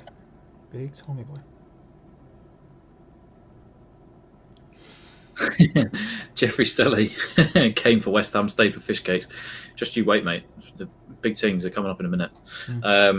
Tony Pearson, we're defending okay. In fairness, hey, look, yeah, we've looked a bit robust. It's just the same old. Unfortunately, it seems at the minute going forward, which is never the case. What kind of electrical devices? Stephen Jones asks. I'm glad you asked, Stephen. Let me expand. Right, I'm going to move so you can see. So what we've got here is a three. I'll even pan down. What we've got here, ignore the bin bag. What we've got here is a 3-tier tub system. Okay, and it goes in chronological order of release of devices. So the bottom tub has the oldest devices, therefore the ones I'm least likely to use. So you've got wires for, say, a Nintendo Entertainment System, a Super Nintendo, Sega Master System 2, that kind of thing, right? Then you've got the second tub. Now this is for like 2000s era equipment. So we've got lots of SCART leads, lots of power leads for various different PlayStations, that sort of stuff. And then on the top, right, what we've got on the top, right, in this one here, is we have... Oh, Cresswell, Fredericks, man, what are you doing? Up-to-date technology. Okay, so it's that stuff that's needed now. Sorry to shut up, so you shut up now. You're ruining it. People are leaving, Charlie. We're down to 10 viewers. Stop it. It's important. I've got to finish my point. It's got, like, USB plugs, charging cables, we've got some sound cards, stuff like that. Just various pieces Various pieces of technological equipment. Various pieces of technological equipment. You're welcome. You definitely get a sense of how small he is sat in front of a free pinball machine. Sorry, Gonzo, I love you, but you are small, my friend. Yes, Schizo Base says. Good work. Schizo Base says, why have we dropped the carafe in favour of the vase, plebs? Listen, for you, it's a vase. I don't know. It's too posh. I mean, it's both. It is a carafe, yes, 100%. No, it's a vase, bruv. No, the correct term you put some dandelions in it, you put some water in it, they grow. Some daffodils. I'm sure, what's his name? That famous painter did a painting of it once. That's about as much culture as you're going to get out of me today, I'm sorry. Van Gogh. Sure, man. Let's go with that. Vase with sunflowers in, is it sunflowers? I've been to a museum. Clearly he's got room. Ooh. We really are under the cosh here, unfortunately. I think you're ahead of me now somehow. Stephen Jones, any battery type of devices? Stephen, there's many batteries. Listen, the thing is most of it's electronic equipment for old games consoles. Although there are some rechargeable batteries in there. I don't know where. Probably the top one. Listen, if you're thinking of those battery operated devices, they have for special occasions, my friend. Okay. Oh, any of those? No, you don't keep them in a see-through tub like that. What, are you crazy? Not on stream.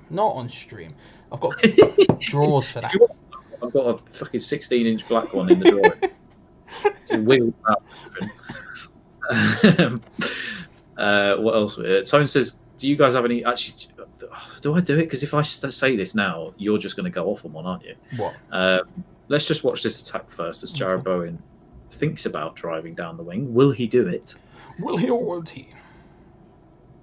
Lanzini.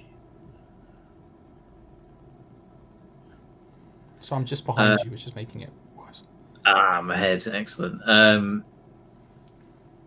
Jared Bowen's down, which is not good. Tony says, guys, do you guys have any mini classic consoles with built-in games? I got an SNES mini built-in games. It's brilliant. I do not currently, fortunately. Although I would like to, I do not, fortunately.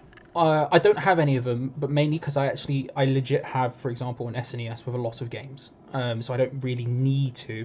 Although I was thinking about getting like the SNES one specifically, or maybe the PlayStation one specifically, and modding it to put emulators on the inside so I could just play whatever I want on it. I've been thinking about that. I don't have any money to do that at the moment, but we'll see where that goes. Tone Lock, that is a very high line by Chelsea, which, as Clips just said, we really miss his set pieces. I completely agree. It's unfortunate. We did win a corner out of it, though, which is good. Tone Lock, Gonzo, Lecky bills are going through the roof. Apparently, I'm not surprised. Other Tone says, lads, I'm having a midlife crisis. Bought 5 Casio watches lately. You guys into watches? I have 2 watches currently. As Charlie original SNES there. Sorry, carry on. Hang on. I have. Let's just watch this corner first. I don't have any watches. I just I stare directly into the sun to tell where the time is. What's Quetta doing? Bro, Kevin Nolan's been talking to him. I mean, what is he doing? Yeah, so I'm into watches. I've got a Tag Heuer watch, as you can see here. Nice. This was my 18th birthday. This was a really nice watch my dad bought me. So what is Azpilicueta doing?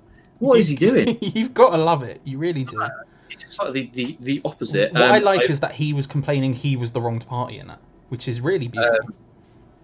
But yeah, so and then I also this is like my special occasion watch, just for like nice things. As hang on a second, we got a corner anytime soon. There we go, corner coming in and across. Get it? Yes! Come on! We've got our first goal of the season. Let's go. It was scrappy, but I will take that all day. Come on. What did I tell you? Everybody in the chat, suck it. We have our first goal of the season. I will take that. It was scrappy af, but I'll take it all day. Lovely ball in by Jared Bowen. Knock on from Diop and a scrappy at the end, but we'll take scrappy. Scrappy. We love Scrapper. Antonio, what is Antonio doing on the floor? My man nearly stopped it from happening. Come on, He was Thomas. doing his Homer celebration on the floor. Come on, yes. Come on, Thomas. Oh no, people are saying VAR in the chat. I don't even want to look Well, at that. every goal has to get checked by VAR. Every goal has to get checked by VAR. Alan Robbini's, who scored? Thomas Souček. So yes, I know we were in a conversation with Kevin Nolan masterclass, West Ham clips. It was the double bluff. It was the double bluff. Azpilicueta thought it would happen, but nope. Oh no. Oh no. Oh no, no. he's not. They're looking. They're probably checking if Antonio is offside as opposed to Souček. I don't. Bruv, we'll see. We'll see. We'll see. Please tell me, because if that I think it would be very harsh. I think it would be very harsh if it doesn't touch Antonio. It would be very harsh. Oh yeah, handballs. Oh no. Please, I hate doing this. I hate reacting, and then it just gets taken away from you. Be so West Ham. I want to get back on to talk about watches if the game restarts. Oh sugar. Well, he is offside there. Yeah, does it? If it hits Antonio, then that's offside, isn't it? Yeah. Please don't. Oh, please don't. Can we determine if? Can we determine, because from this angle they're checking whether he's offside, but they're not looking if the ball hit Antonio. This is an in-depth review. What are they looking at here? They're not. What are they actually looking at? I don't know. They're checking up. So it says possible offside. So they're checking for offside. Yeah, but the thing they're saying here though is they're looking at Antonio. They're looking at Antonio. But they're saying it has to hit Antonio. Yeah. For them. What are they doing? They need to confirm whether it's hit Antonio. Doing this angle means nothing. Well, they might have, bro. They might have confirmed. Let's give it a second. It doesn't hit Antonio.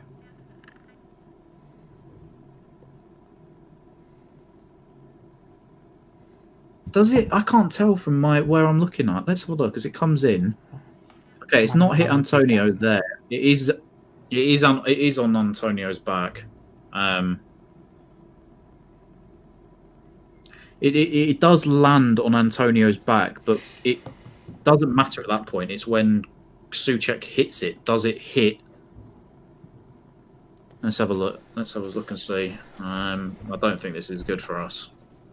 Oh, it's not. This is no goal.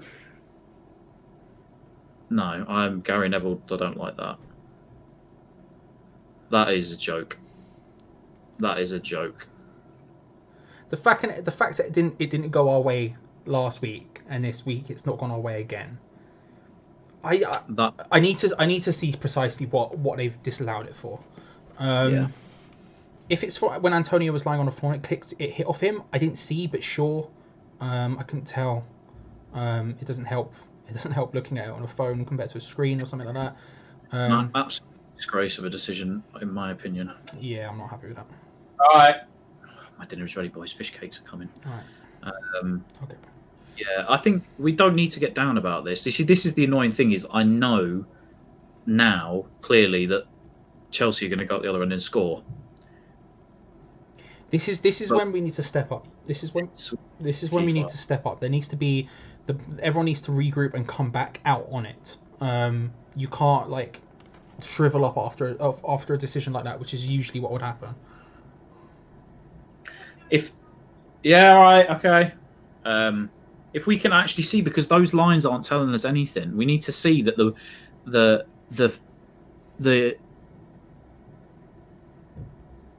the head is offside, right? We get that, but has it touched it? Has it touched Antonio? Nobody's showing us the zoom. But that's what I'm saying. They wouldn't bother going through this if they didn't think it touched him. Good challenge deal. But yeah, no, it's true. We've scored once. Can we score again? Is the question. But yeah, you need to regroup and you need to go back at it. We can't shrivel up. It really is now. We just need to keep our heads.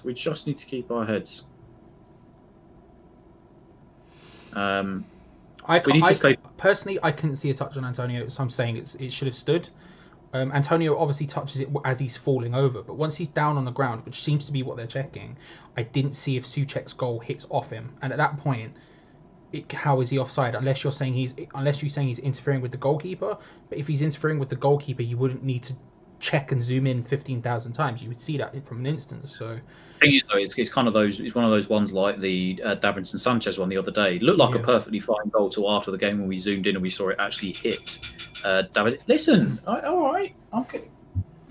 I'll see. You go. We'll see in a sec. 1 second. It's a shame. It's a massive shame. Because the truth is that if it doesn't touch off him, then it's what are you meant to do? What are you meant to do?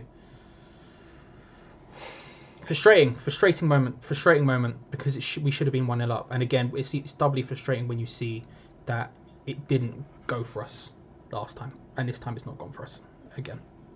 Oh no! Oh, yeah. There you go. You just knew it was going to happen. You just knew it was going to happen. And I really do not want to swear, so I'm going to mute myself when I say it. Joke. Oh, it's just this clumsy from Diop, man. What's he doing? It's just this clumsy. Yeah. This is us in a nutshell. This is just West Ham in a nutshell. And again, annoying.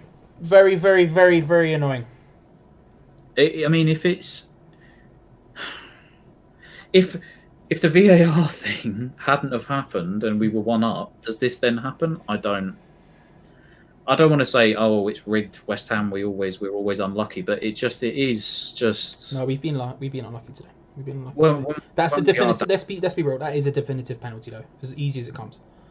Willian steps up, scores. Fuck's sake. Good pen from Willian. Puts it in top left. Really frustrating, and it's one of those things where the worst thing is you expect it. After the first thing, it'd be just them to go up and score. They didn't do it directly, but to get the pen. Do you know what? It's not even that great a pen. Now I'm looking at it again in replay. It's not even anywhere near the corners. He's just given Fabianski the eye.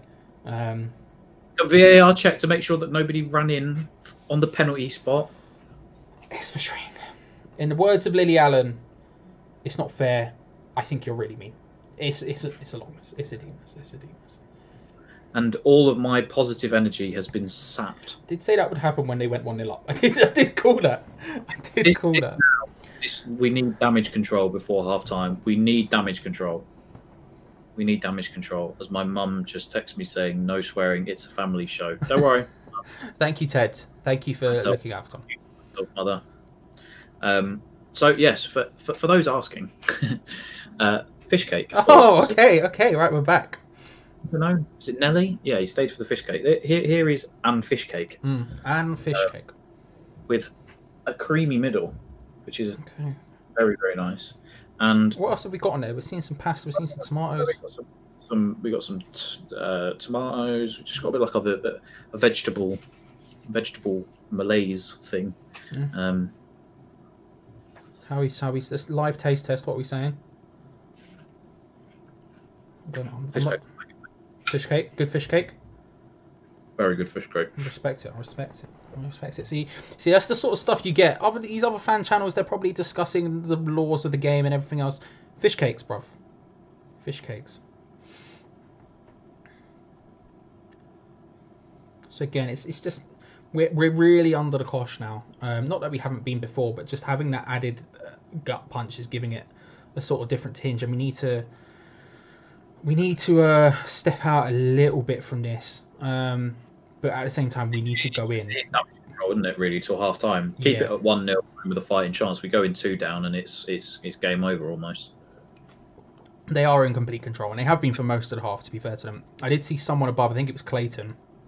Let me scroll up and find it. Did you see one above? Yeah, we didn't deserve to be in the lead. Yeah, we do not deserve to be in the front. We are not good enough. We can't rely on VAR to get us a win. We have to do it ourselves. We will not as Moyes performing like this. Yeah, I completely agree with you. I don't think we would deserve to be up or anything like that. I just think it's a shame. Because when you're down at the bottom, you take what you can get. Really, let's be real, and that would have been very much a take what we can get situation. Chelsea from the bridge, 1-0 to Chelsea. We want 6. You won't get 6, but fair play. You all have been the better side. Welcome. Give us a like and a subscribe while you're here. Chelsea from the bridge. And also, I just want to say to you, I love a good troll. I've been speaking about it. Not a great troll, bro. Come back next time. Yeah. Do better. Stephen Jones, any lemon on the fish cake? Not tonight. It's a great shout, though. Regularly, I do have a bit of lemon. We don't have any lemon in at the minute, unfortunately. But that is a great shout. It's very nice on fish cake. I did see, Sally said, fried bake, what we're looking at here. Bang it in the oven, 20, 25 minutes, 180 degrees on the old fan. And, yeah, just comes out lovely. I got to think fish cakes, whatever it is. I'm a fish cake man. I like a good fish cake now and again. Not all the time, but it's a nice little treat. Yeah, I love it. Java, watch out for those fish bones. No, come on. But do you think I have fish bones in here? Yeah. Good stuff. Okay. A bonus existence. Oh, I don't pay my mum pays, but yeah. Chelsea for the bridge. How did you not score from the Antonio chance? Dude, I don't know. Not even how did you score. How did he not get it on target is a bigger issue than even just putting it in the net. Because Kepa could have saved it even if it was on target. But my man dragged it hella wide. It's a shame. I love how this is going to turn into another curry hour type thing. People now, Clayton saying usually put lemon and parsley herbs in mine. Hey, listen, I mean, if we're really up for it, I will go all out. But I was not in charge of this. Jonathan Kevis, didn't your mother tell you it's rude to talk with your mouth full? I apologise. I should not. Ted, if you see this, he's you know.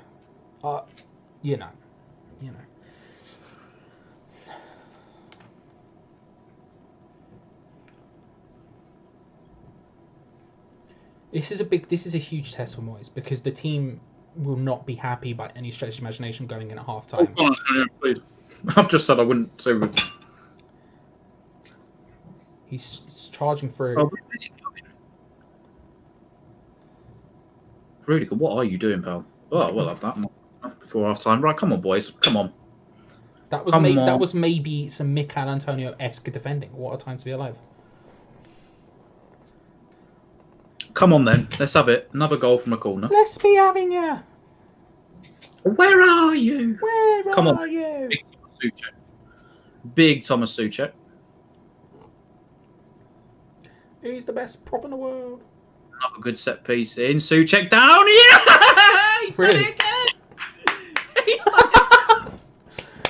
Right. Was Antonio on the floor in the way this time or not? No. I'm bringing this in just so I can see fully.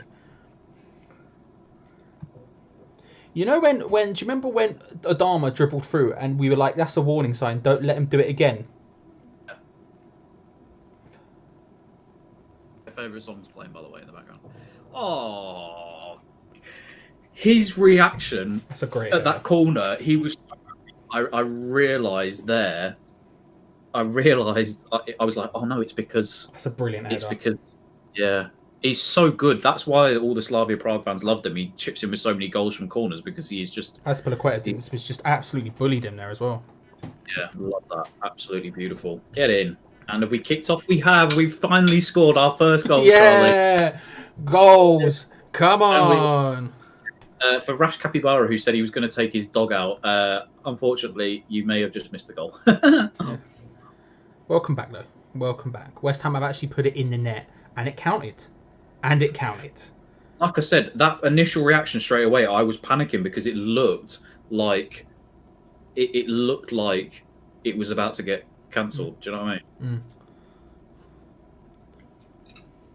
I was wrong. I said I couldn't see us getting a goal. I mean, it was from a set piece, but set pieces count half time. Half time, West Ham won, Chelsea won.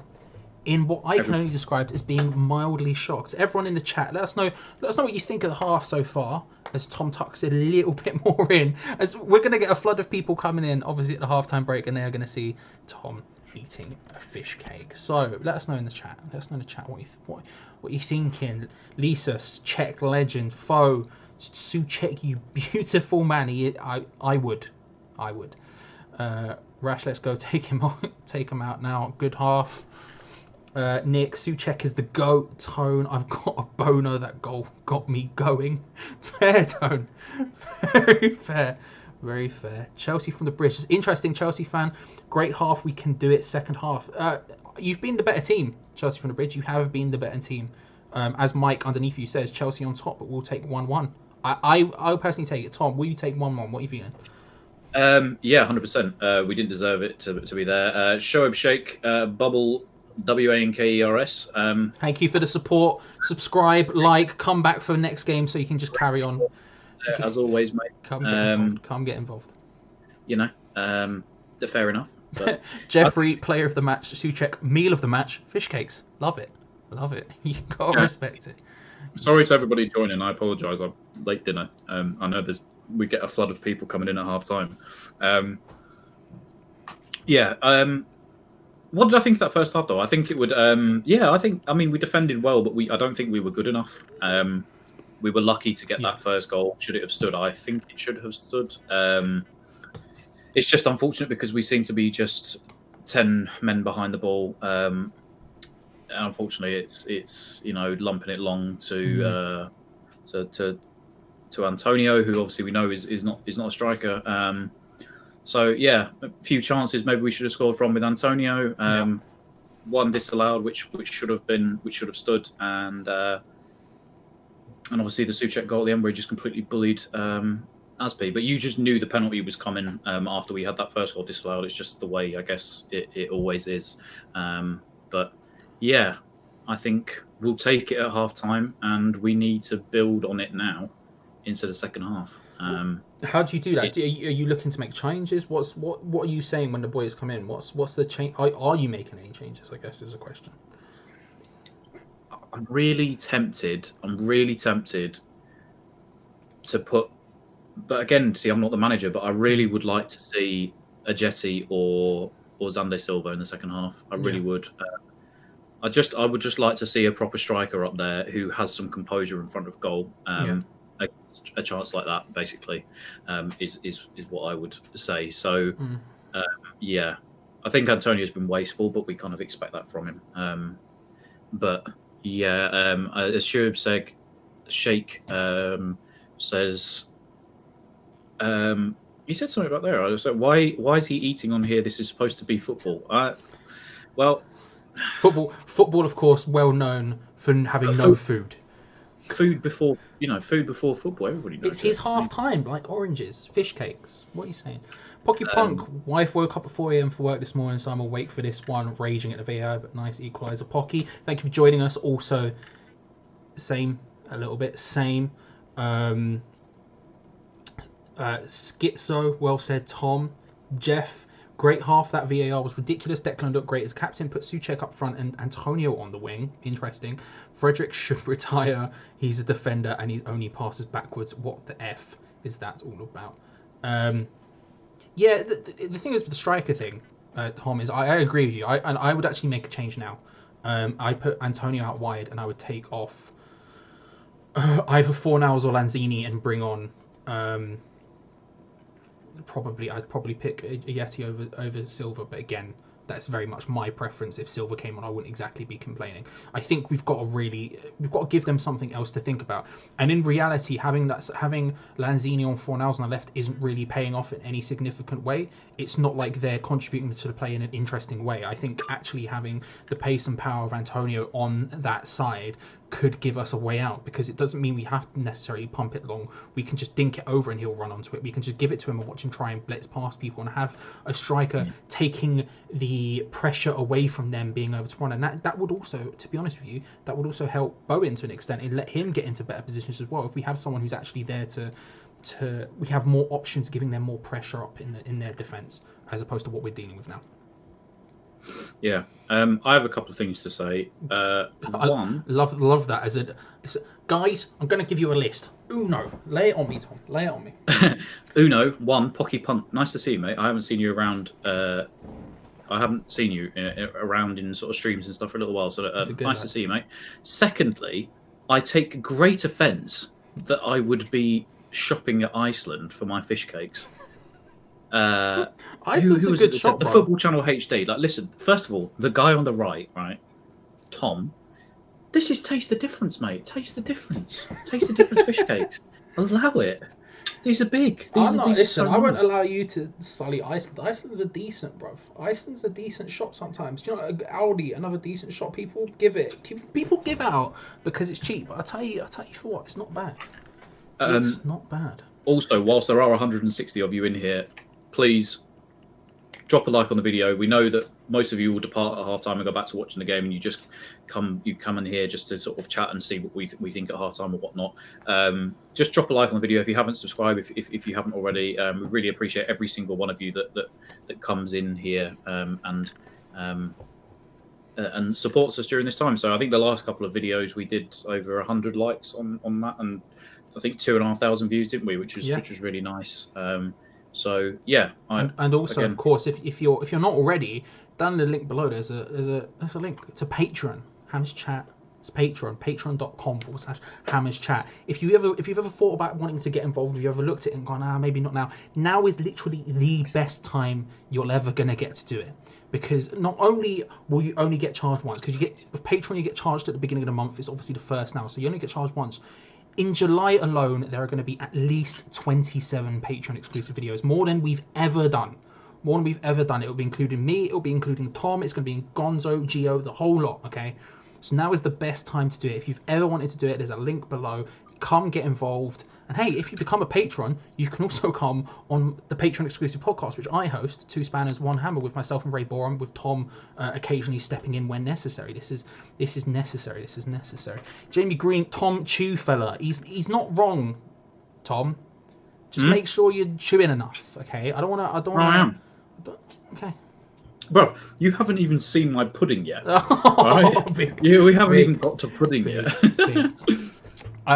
Let everyone just in the chat. Would you be tempted to make any subs? People in the chat, let us know. Vinny, any X-rated stuff on the Patreon? Look, you'll have to subscribe to find out. What I will say,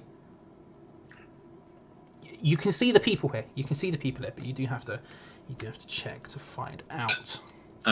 Somebody says in there, where is it? Marvel Pacaddy. Well, hammers suck. Tell us something we don't know, mate. Is all I would say. Only grandmas call desserts puddings. How dare you, Jay? How dare you? Pudding is a dog's name. How dare you again? If that was pie and mash, would you have finished your dinner by now, Tom? Probably, yes. I'm trying to be keeping my dinner etiquette going, because otherwise I know people aren't happy that I chew. Charlie, can you eat something so it makes me feel a bit more? You take over the chat for a minute. What we go? Fo says that's banging, Tom. I know. Can't wait to get into that. John Dixon says, "What is your PS4? What is your PS4 PAN name?" But I imagine that's PSN name. I'm Charlie. Are you? I mean, mine's Athers 32. Excuse me, as I get hiccups. Athers 32. You'll find me playing all things such as FIFA. And maybe COD sometimes. Oh, you have pizza? No, bro, look, this is it. This is the vibe right now. Food. Why are you eating at 9 o'clock at night? Because stressful day. Been in and out of meetings all day. It's just a long day, mate. I had to take the dog out for a walk, 4 or 5k walk. My life sucks. I don't eat most nights. Where am I going with this? What I'll say is, my dinner was actually ready before the stream, but I was eating it as I was setting up the stream, so I couldn't finish it. So I've still got a couple of slices of pizza, which may come up. What I'll say is, just in case, I'm just gonna full screen Tom for a minute, just so you can really deep eating. There you go. Look at that. No, but Tom, the power of technology. All you can see is Tom Atherton. Somebody asked for X-ray content. Here it is, right here. Here it is. Eric, Wilshere in. See, I would have been tempted to start him, and I don't disagree. I think he is. Am I still full screen? No. I've brought myself back. Now. Okay, good. I think he could. I think he needs to make a change. And I think Wilshere could make a change. And I think, as he's fit, he could be vitally important to control some games. And it might be good to just reduce the amount of times that it will just be us fighting. He can get past the player, he can dribble past the player in that midfield, and we won't have to pump it long every time. XX FIFA drives me crazy. F FIFA, I agree, but get Pez. To be honest, John Nori, do a weekly Hammers Chat mukbang now, Tom. Now, I don't know about you, Tom, but I think John Nori's on it here. I think John Nori's on it. I would be down. It just sucks because I live in the middle of nowhere, so it's difficult. There's a KFC around the corner, so I could. I had Subway earlier, so. You know. I had KFC yesterday. That was unbelievable. Scotty D, VR needs shooting. Nice to see you, mate. Yes, it does. Do a weekly Hammers Chat mukbang. I'm just saying. I think it's the one. Just the word mukbang is just unbelievable. I read somewhere. Where is it? I love when we get just all food chat in the live chat. Even this one, even Jeffrey, sub Fredericks for fish cakes will smell better at least. Gosh, to be honest with you, I've never smelled Fredericks. I've been lucky enough to meet some of the players. Never met Fredericks. See, again, people don't just tune in, loving the vase, lol. It is the staple of the watch along. It's the watch along. I've been saying this, and if you're watching this and you want a Hammers Chat merch vase, what I would say is I would encourage you to tweet Hammers_chat with hashtag HC and let's get this trending. Let's get this going because I think it could be a staple. What I envision, Tom, is us last game of the season, right? Villa, we're sat here doing a watch along, and everyone's got their HC vases out, clinging onto them, hoping for the best. Marvel, Chelsea. Welcome. You're probably playing better than us right now. Foe is giving us good info here. Frederick smells good. To be fair, met him in Westfield. Okay. He looks like a man who would know how to smell good. He looks like a man. But I also think that Fredericks is the kind of guy who sits and plays a lot of FIFA in big sessions in his party on PlayStation with Declan Rice. Yeah. There's some chilies in that. It was really hot. I was not expecting that. He plays lots of sessions, and he just gets really sweaty and smells like crap, basically. I full screened you just so we can see you suffer to the fullest extent. Sorry, it's chili flakes. Okay. What's everyone's score predictions now coming in when we're about to come out for this second half? What's everyone vibing? I just want to quickly say I know there's somebody in the live chat that's mentioned it twice before you just asked that. Where is he? Because we didn't mention him. Rick Ferguson, that was it. He's going to go 2-1 irons. It's positivity. See, they've come down my route of positivity. Well, we've got Doug Moe at 2-1 Chelsea, I imagine, instantly bringing that back down. Clayton 3-1 Chelsea. XX 3-1 to West Ham. Interesting, Bob Collison wants a vase of vodka. Even I could do that. That's a lot. Vinny 2-1 West Ham. Starlight 2-1 West Ham. There's a lot of people. Here starting to bring the positivity back. Foe, no. Chili's in the fish cake. No. It was in sort of like the pastry rice sort of stuff that we had. But now we have the pudding. Just seeing the replay of the Antonio thing here. I think it's because he was lying on the floor and it was bouncing off him. I think that's where the offside comes from. He was sort of lying on the floor, and before Souček takes a swing at it, it's sort of bouncing off his leg. And I believe that's why there's an offside there. Please tell me you've just seen Carlton Cole. No, I can see it on the screen. Oh, you should just hear what Carlton Cole just said. He went, I don't understand what he's doing. The geezer's on the floor. What does he expect him to do? Not unfair. Just so we all know,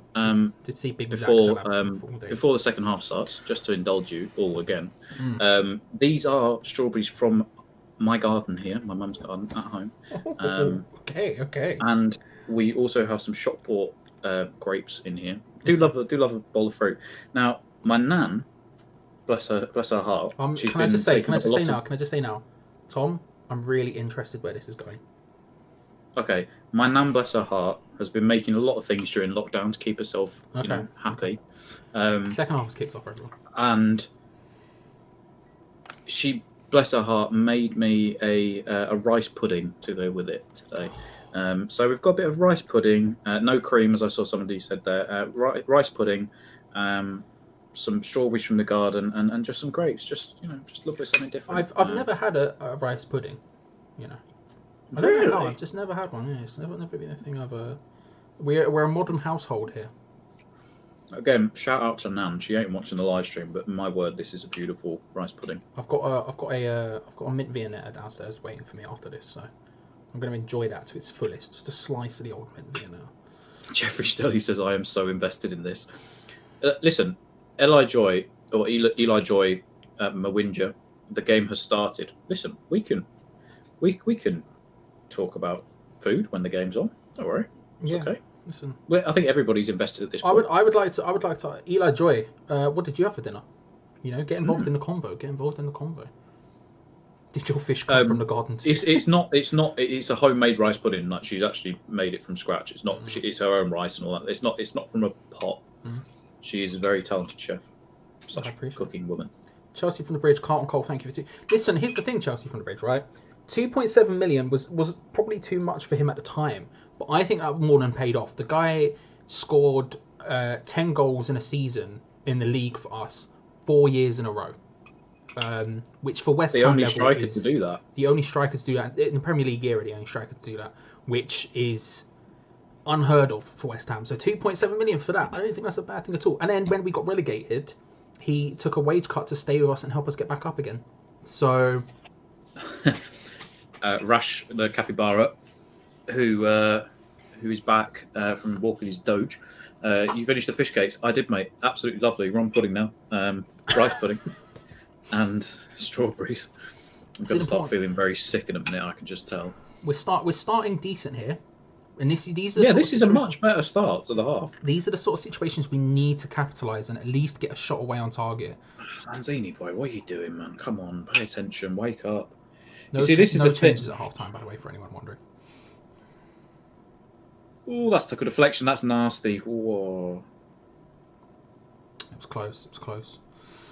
Tone's got a good question. Guys, is a Kit Kat a chocolate bar or a biscuit? I would say...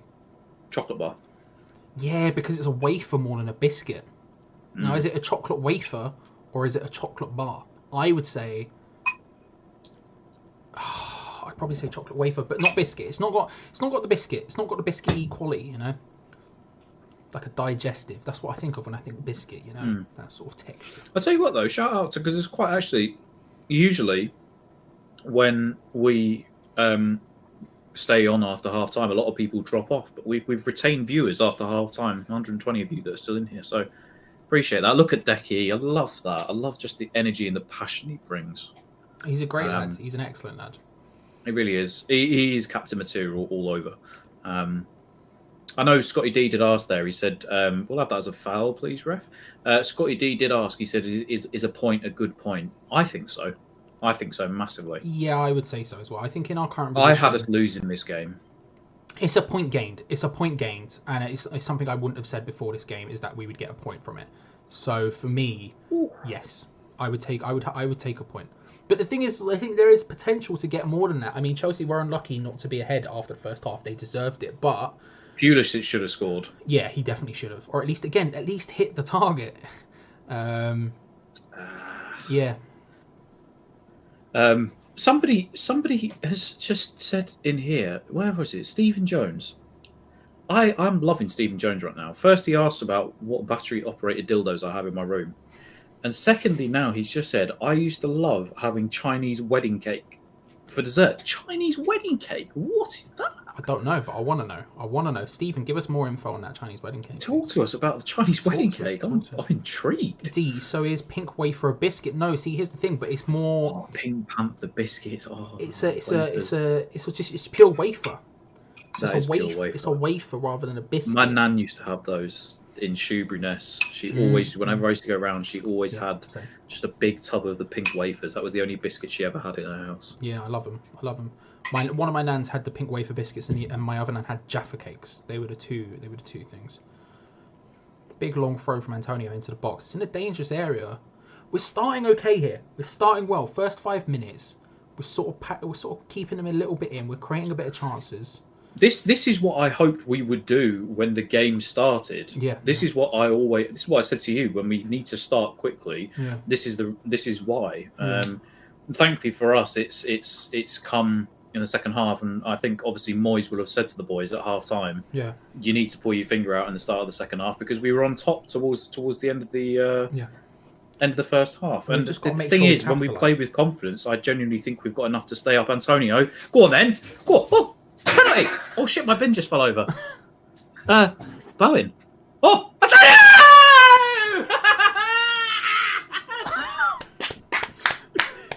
My boy.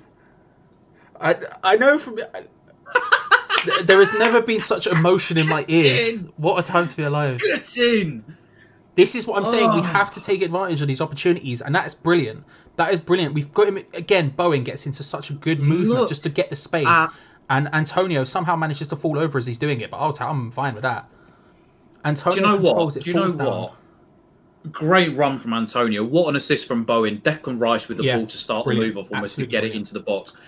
That all round was an unbelievable West Ham team goal. That is the kind of football we can play. Where is Kepa, by the way, in all of that? He's Really strange completely positioning. in no man's land. Not on the line, not off the line, not in a good position. My man was just nowhere. Yeah, Whatever Moyes Antonio had said, it's clearly resonated. So Antonio takes hats excellent off. advantage. Their centre back positioning wasn't great. He slips in behind. He did that thing where Raul Jimenez did against us, where we're looking at the Razer keyboard here, bro. We can't see. It's too yeah, I dark. don't think anybody can see. I've just spilt my bin all over the floor. Well, sorry. Damn it, Mikhail! How dare you? It's done bits there. He's done bits. I mean, like, he's made the movement where the centre backs just didn't follow. He's in the blind side. As is stuck in that no man's land, where does he go with the wing or does he go with Antonio and move forward? And by the time you're stuck in that indecision, it's too late. It's too late. Antonio does really well there. Fair play. Fair play. This is where I love Antonio. Yeah, is when he's in the position where he cannot miss. Yes. It's very much my favourite place for most footballers, to be fair, but Antonio specifically. Now, do you make a change or do you stick No, for just an extra 10 minutes, or do you want to make a change earlier? Because I've got a feeling the longer we're on top in this game, in terms of scoreline, I think he's not going to make a sub for quite a while. I tell you what, he's offside. Surely he's just come back from an offside position. I'm so impressed with the build-up to that goal. That was absolutely sublime football from West Ham. It was much better, and again, that's where Bowen is most dangerous, getting in behind. That's the thing we've seen with Bowen since he's joined. He's good at finding those runs and those spaces, those channels. And so to find him to get through into that space, and all he has to do is pull it across. And Antonio, fair play, was there. Chelsea's defence reacted horrendously. Don't get me wrong, but he has to do it. And if there's one person who I wouldn't have faith in doing it, it would be Mikel Antonio. And yet he does it with aplomb. Fair play, great goal. And Tom, just a second, just in case we haven't realised, we're winning 2-1. We're winning a football game. I called it, bro. We've scored 3 goals in a game, and we should be 3-1 up right now. I just want to say, where is it? Jamie Green says, "Have it, passion from the lads about time. Cresswell's midweek team talk, dumb bits." Yeah, you know what? Let's all just have a different player each week speak to thing. Tone says that goal has left a mark in my boxes. Yeah, I've got crap all over my floor now, thanks to Mikel Antonio. Bob Collison, now we have something to fight for. Exactly, and that's why I was so happy with the way that Moyes obviously has told them at half time to come out and push on for it and try to get that second goal, because as the next comment says with Tom D, they are there for the taking. They definitely are. The thing is they're growing back more into this here, and it's about how we reply to these sort of situations when we are completely trapped in and they're just really starting to put pressure on us. How we react to these is how we win games from this point forward, because they're just going to be camped in against us, and we have to find a way to successfully get it out of there, but while still retaining possession and not just pumping it sort of vaguely in the area of Mikel Antonio and hoping for the best he gets onto it. At this point, we're 2-1 up, so you might think we could afford to do that, but the second they score and they carry on doing this is the problem. This is the problem. And it's not a shock to say that the goal came from a period of sustained pressure from us, which is maybe something David Moyes should try more often. I just wanted to quickly say, Tom D, is that Tom Down that we know, or is it Big Tom Davis? It may be neither of you, but It could be either. Just a question. Could be either of you. None of you. If it's either of you, welcome. If it's neither of you, just quick shout out to Russ Budden, who we know. Oh, Russ. Who does a great show on YouTube, by the way. If you've not seen it, go check out My Hammers 11. Some fantastic episodes. He gets former players in, all that kind of stuff. He's had Charlie on, Gio Gonzo, all that stuff. And like some other people in the stadium right now. Like it's Harry Redknapp and people like that. Nah, but yeah, just Harry Redknapp. My man is in the stadium right now at the game, and he's just joined in to get in there. Shout out to you, Russ. Shout out, Russ. Hope you're doing Good to well. see you, bro. What else do we have in here? Jazza says, still think we'll draw, but I'll take it. Listen, I'd take a point. I'll bite your hand off for a point at this stage, but a win is just it would be monumental. A win for us would not only take us above the position above us, whoever it is, I can't remember off the top of my head. Who is it? It's Watford. Not only will it take us above Watford, it would take us 3 points out away from the relegation zone, which again at this point is massive considering this is one of the harder games we've got left before, Man United's second last game of the season, I think, is our next big tough one. So yeah. What else did I say? Yeah. Big shout out, by the way, as well, to Stephen Jones, who abruptly just puts, getting back to the Chinese wedding cake. There was a goal in between. But there was a goal in between, but let's back to the serious food talk now, please. Who says, it's custard on top of a rice pudding. That sounds unbelievable. That sounds absolutely beautiful. Have someone who hasn't had a rice pudding, but I sort of vaguely know what we're talking about here. Custard, I'm very big on. I do love a custard. I know there's a couple of Chelsea fans who have come in saying that Chelsea are going to win. Potentially, it's still up for the taking. Obviously, we know you guys are in the top four for a reason. You've got some great assets. So it's still there for the taking. You have been the better. What a challenge. Declan feckin' Rice. I don't understand, as we're breaking here, I do not understand how teams do not rate that boy highly. It's just insane. Ridiculous. It's insane. Oh, we're in here again. Oh, go on, Manu. Oh, chance. Again, we've got to hit the target, but it's a good. But we're creating, and as Chelsea push forward, we need to capitalise on these opportunities. That's what I'm saying. When we're tucked in like that, we need to successfully get the ball up the other end of the pitch and not just punt it vaguely at Antonio. And that's what happens. We can create opportunities like that because they're not all there. They're not all there. They're there for the taking. They're not sound defensively tonight. Lanzini loves a goal against Chelsea as well. I'm surprised he's not absolutely buried that in the top bin. What was the chant that Danny was singing that one time? Lazy Lanzini. He just don't do F-all. Yeah, that was it. He just don't do F-all. Oh, shout out to Danny. Shout out Danny. Okay. Man who comes on the Hammers Chat boats and is on the Hammers Chat forum and other things. He's a great man. If you're still here, by the way, Russ Budden, if you are still here, which I hardly doubt you are, let me on. I want to do my favourite Hammers. Russ has moved on. Look, I got in at the right time where he's come in. He's done Hammers Chat. It's not even like he's done. He's doing Harry Redknapp. He's doing Luke Chadwick. He's done bits recently. I don't think Chadwick. What a throwback! Imagine to go from. To be fair, he did do jazz. Curry Hour Luminary jazz. Yeah, imagine going from Harry Redknapp to Luke Chadwick to Tom Atherton. It's not really It's a well-trodden path. Just a couple of people in there talking about Lanzini's chance. Unfortunately, we will win. Chelsea potentially still up there. Marvel says, okay, Chelsea 3, West Ham 2. Again, still in the offing. Anthony Ibekwem says, who will be the first West Ham sub? When would be the first West Ham sub is an equally great question. Yeah, we played this game last week, didn't we? When will the sub be? And I'll go again, one sub on the 68th minute, and it's going to be Anderson. Anderson's an excellent shout. Do you know what? Right, I'm gonna say this is the perfect game for Anderson to come in. Yeah, we're winning for a start, which is a positive. But he's gonna have a lot of opportunities if we're in the lead still when he comes on. He's gonna have a lot of opportunities to counter attack down that left hand side. So it's time for him to show us when he hopefully comes on. It's time to go. It's that he can do some damage. I think it's a perfect time for him to come on. And the perfect situation as well. Because look at this. Look how many men Chelsea have piled forward. Antonio does brilliantly to hold up the ball there. And I think having Anderson as that outlet will benefit us. I agree. And having him play as the sort of in behind the striker type player as opposed to out wide potentially would do a very big, would do bits for him as well. Bob Collison, 76-minute Fornals for Anderson. Yeah, Foe sub 75th minute for Anderson. Another leaving it late, but that is unwasting. Somebody says here, where is it? Leo Corellid. Again, I'm sorry if I butchered your name. Great question, by the way. Great question. I'm going to take my tinted specs off for this one as well. Charlie, I'll ask you that first. Declan Rice or Fabinho? Ooh.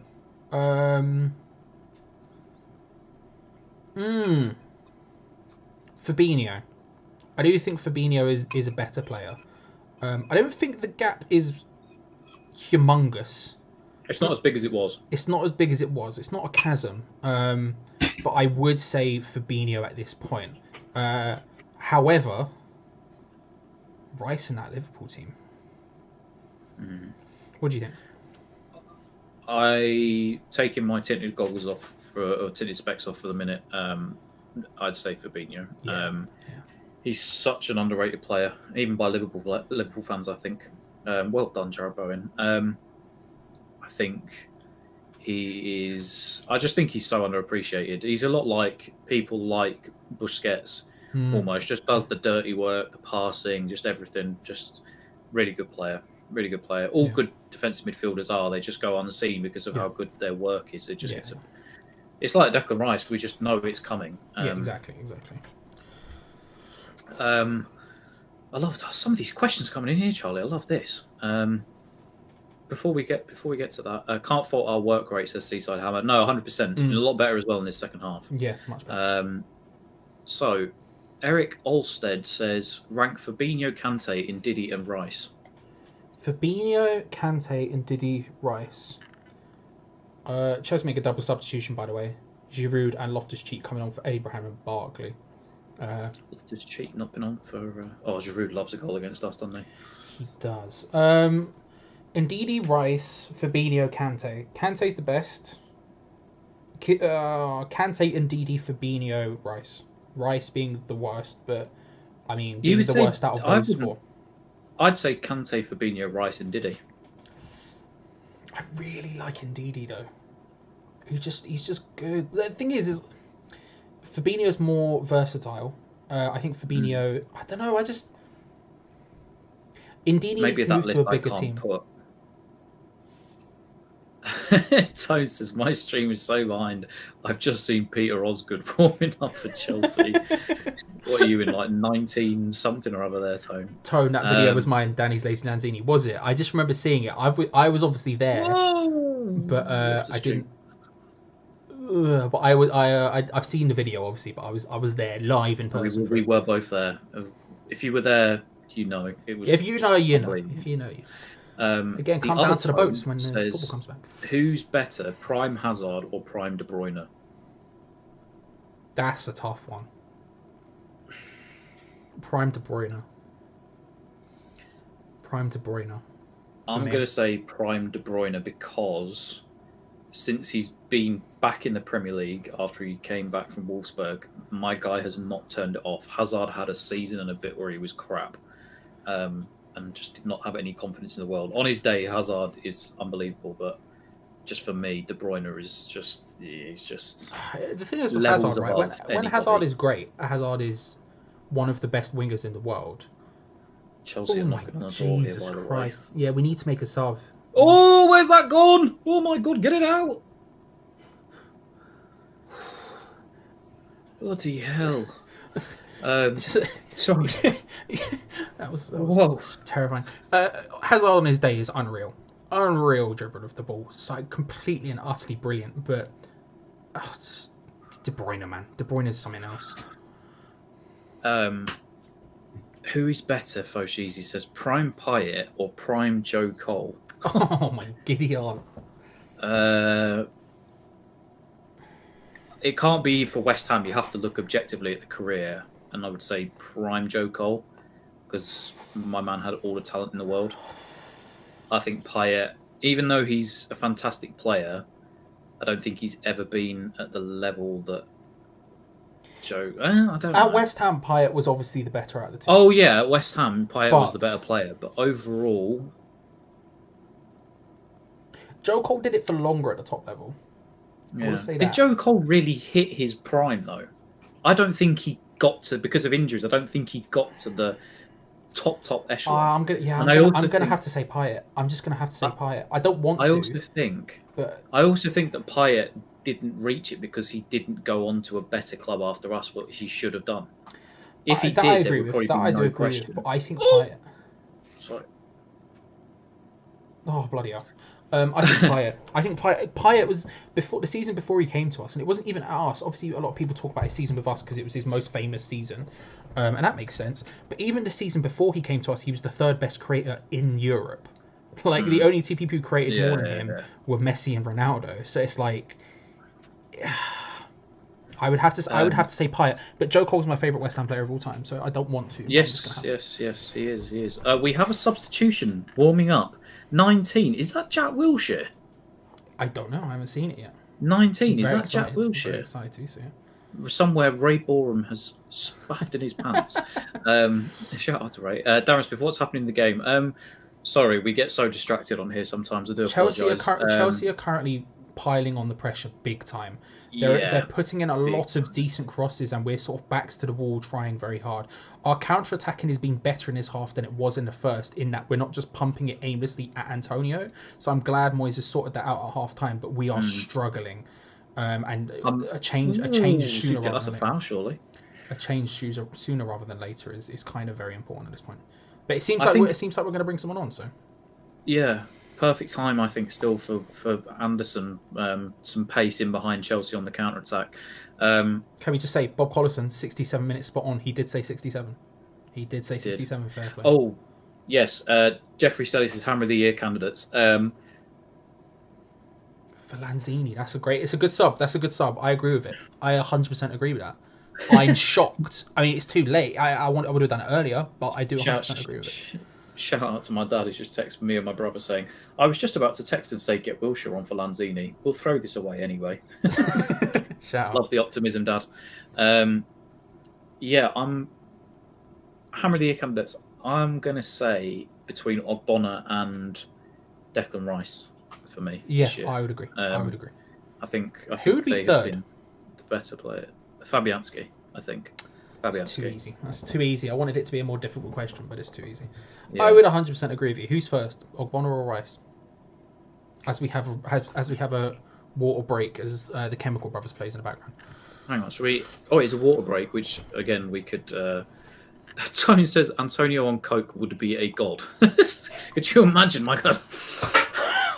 Yeah, football. Yeah, let's go. Yes, football.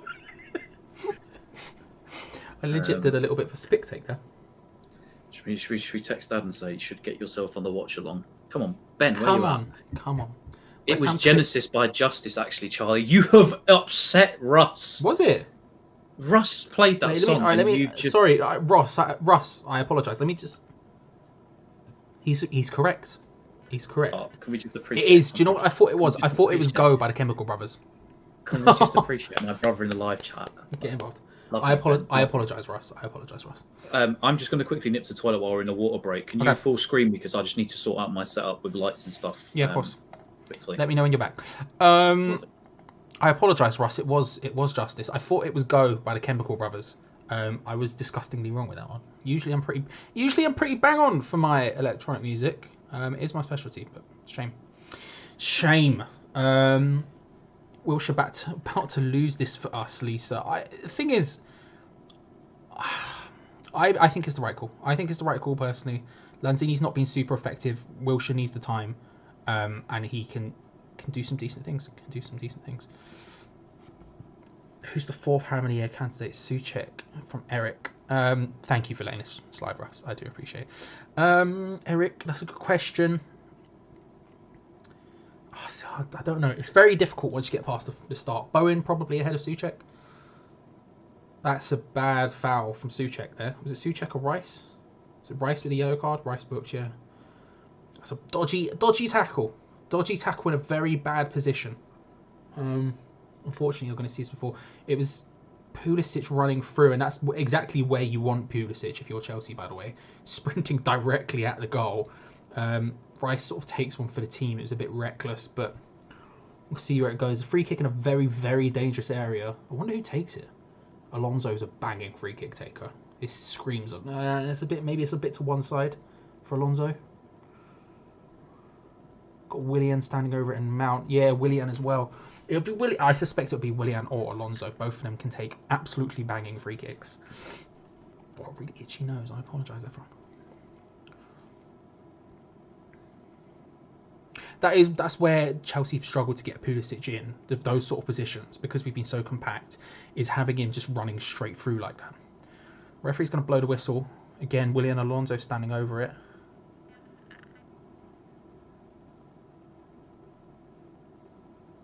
Willian.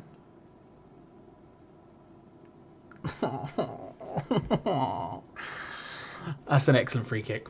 That's an excellent free kick. Is Tom there? Let me just check. Tom is there. Tom. Oh no. Oh no. What happened? Willian, banging free kick. What a free kick that was. Too central. Fabianski too central. Walls too far over to one side. It's to be honest with you, it's a bit easy for Willian. Easier than it should be, but it's still. I mean, it's about as. It wasn't up in the corner perfection, but it was very wide. Fabianski's messed that one up a little bit. Fabianski's messed that one up. My dad says no chance to the watch along. Love that, Dad. Thank you. Cheers, Big Shout Nick.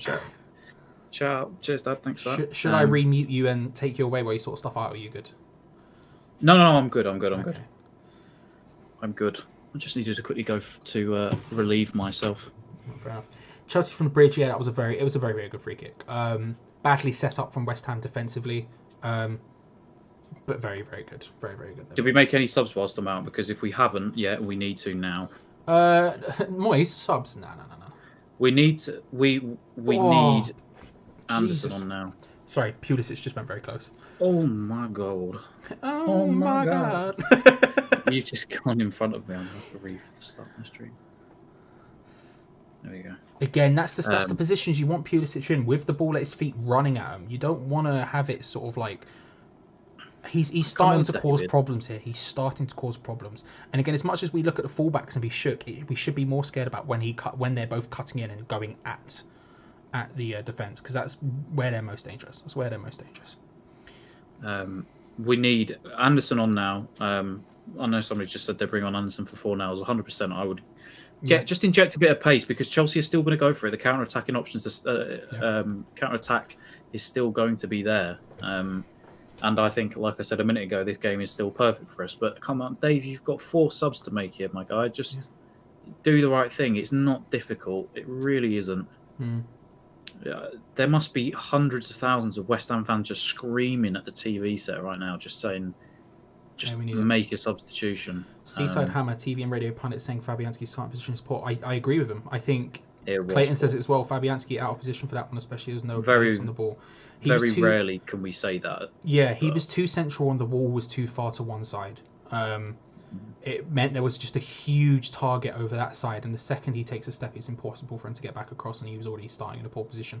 I don't know if he took a step, but it is what it is. 2-2. I mean, again, we're still...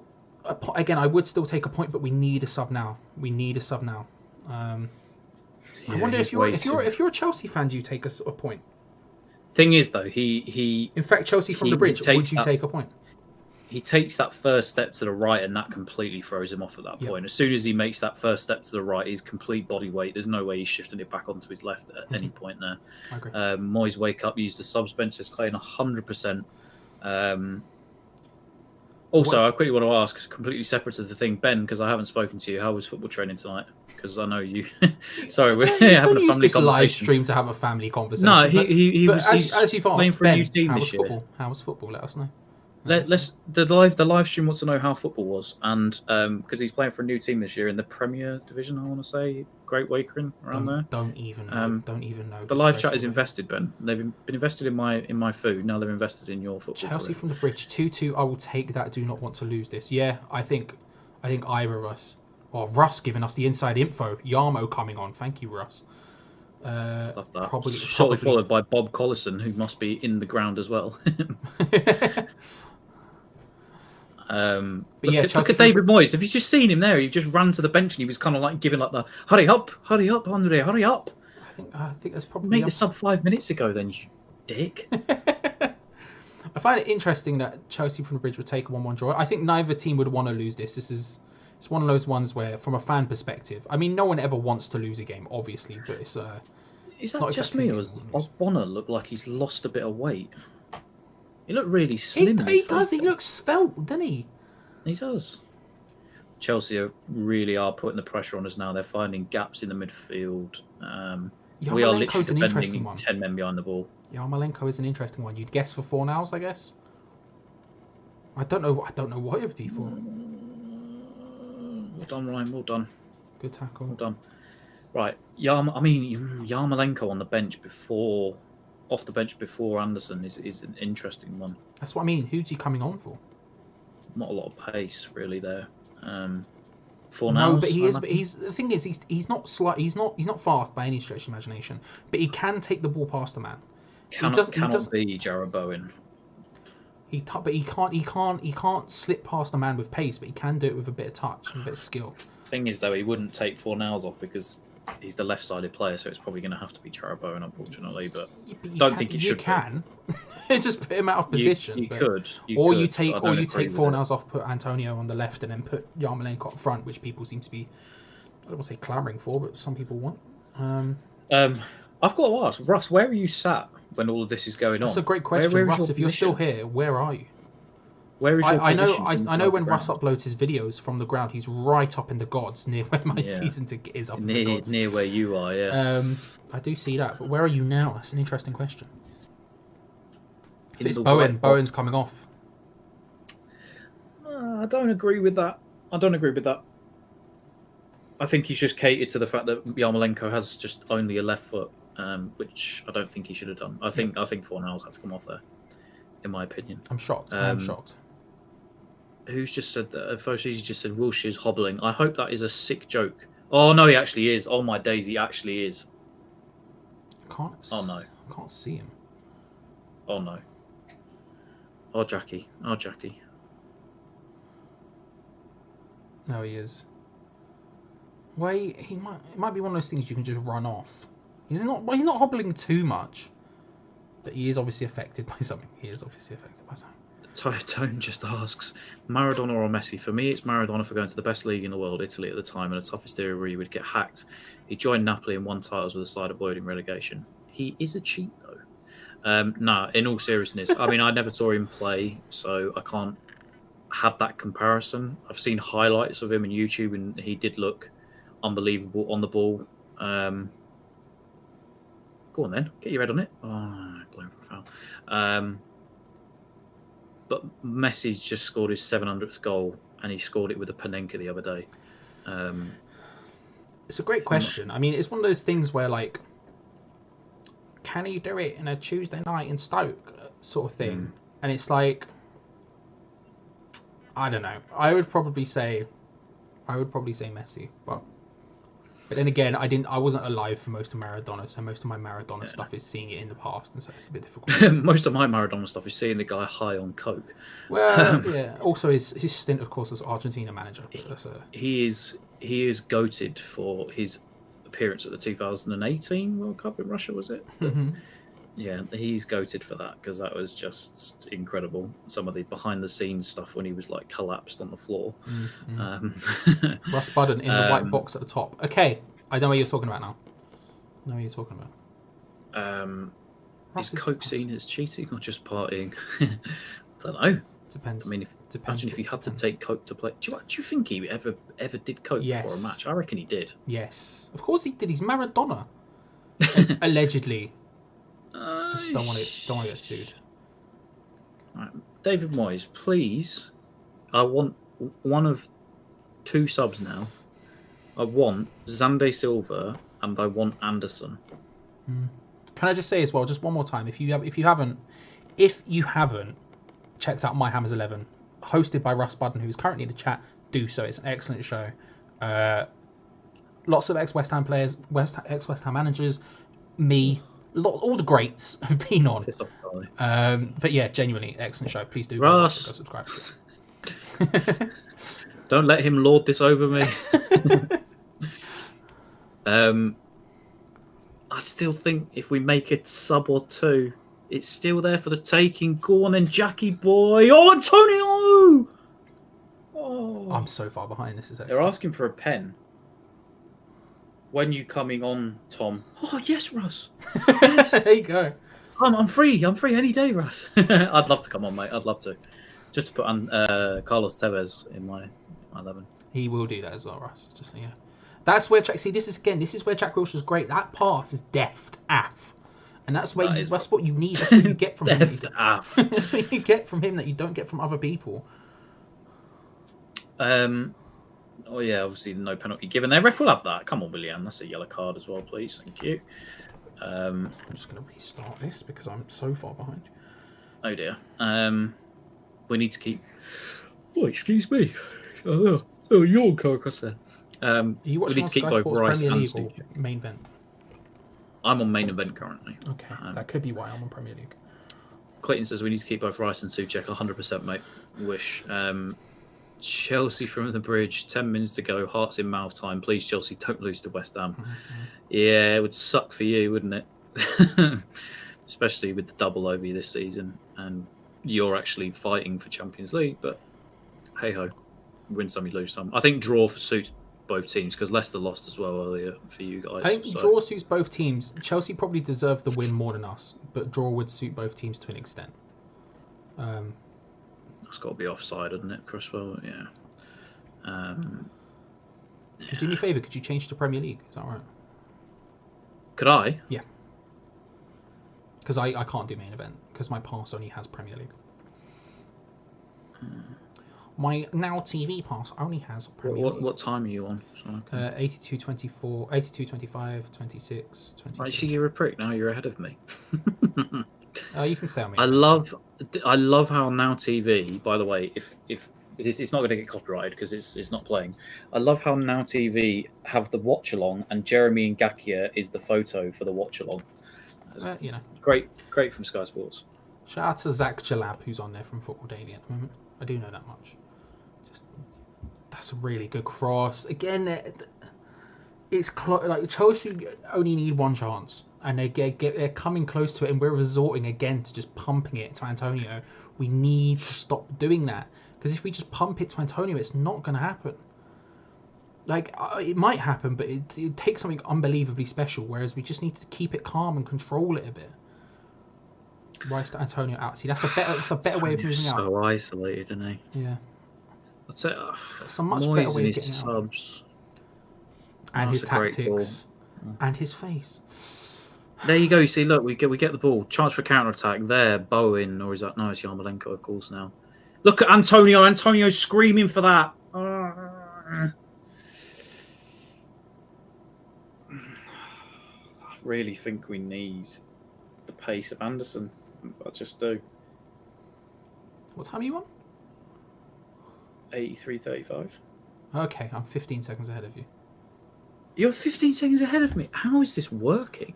It's not. I saw this. I'm going back on main event. How dare Chelsea from the bridge. Pop up old Chelsea at West Ham, Millwall, QPR, then Spurs and Arsenal.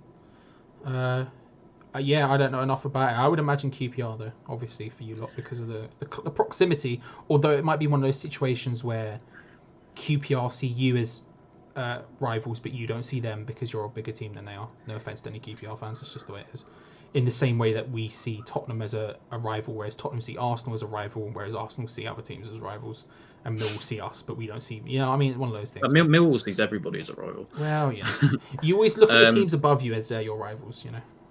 Can I just say, as I'm sure we will say it again at the end, but 106 of you that are currently in here, appreciate every single one of you that's in here. If you haven't already, do drop a like on the video. The support from myself and Charlie the last 2 weeks, whilst this has been going on, has been absolutely nothing short of incredible, and we appreciate every single one of you that's tuned in. So if you haven't already, do drop a like on the video and subscribe if you haven't. I see actually, I think tonight we ticked over 12,200 subscribers, which is really nice. Yeah.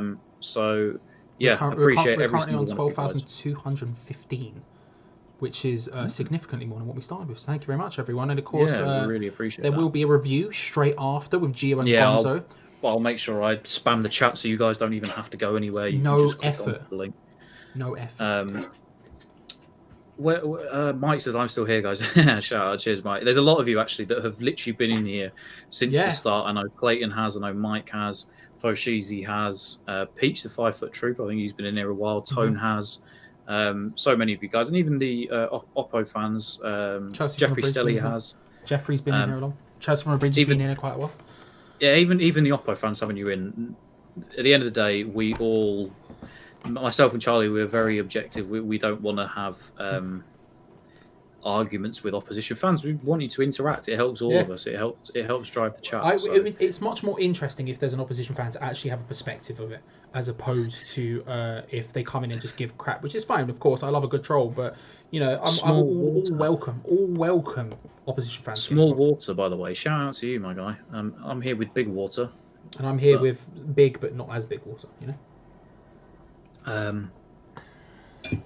Just quickly, Starlight Polestar says, "Do Gonzo and Gio watch this?" I think Gio dips in now and again, and Gonzo, I believe, does not watch it. So you can chat as much breeze as you want, and you will get no clap back for it. A lot of people now jumping in saying 87th minute. Yeah, bum holes are twitching. I take a 2-2. I would take a 2-2, and I think Moyes at this point is looking at it thinking, how can I scrape this 2-2? Yeah. He's like, I don't want to make a substitution, but I want to keep it a 2-2. What do I do? And the thing is, I think he'll come down on the issue of don't do any subs. I don't want to make a substitution, but we really need to hold on to the draw here. How many subs have you made today? Is it 2? Yarmo and Wilshire. What was the subs we've had today? We've had 2 subs. Tone, Gonzo, the Dyche lookalike. Is it? Please tell me everybody has seen the pic. I'm sorry, Gonzo. I'm outing you on the live stream, my guy. Yeah, no, the Joe Exotic picture on WhatsApp. That's what I wasn't going to say, but everybody needs to see this. Okay. Gonzo, I love you, mate. But, it is funny more than anything. It is funny. I'll tell full screen Tom when he does it. Why is that really blurry? I don't know. If you've not seen Gonzo as Joe Exotic, it just is. Oh, there you go. It's done it now. Oh, you're proper getting in there. There you go. There we go. He does have the moustache. He does. Shout out to Gonzo. I mean, how long have we got left here? 88th minute. Oh, Chelsea, you just know they're just nabbing something from this game. Scrape a draw. Scrape it all the way. I'm so nervous. I'm so. Oh, who's pushed him? Oh, I think that was going to be a penalty there. Oh, great pass by Antonio. Oh, he's in! Go! It's not happened for me, but we've scored! Yes! Get in! Come on! What a pass!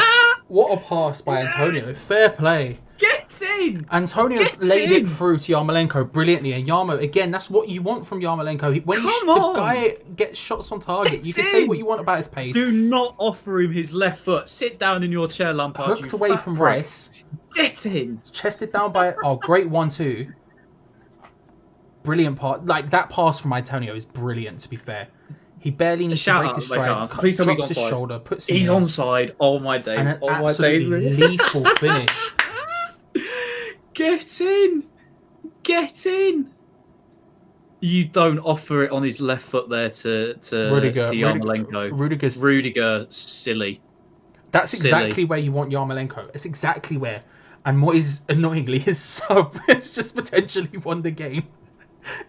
Oh, I can't wait to talk about how he's going to be talking about how Grizzly subs were. But that is brilliant. That is genuinely brilliant. The ball out, the hook away from Rice. Antonio chests What's he it down saying to there, whoever do you it was. think? All this talking. I don't know. What But do you think he chest means down, by that? Do you the think chest he down, means all this well, the chest talking? down from Antonio back to whoever it was who laid it back to him brilliantly first time. I believe it would have been, well, it'd be either Wilshere or Fornals, I guess. And then that pass from Antonio, man, is just something else. Fair play. Fair play.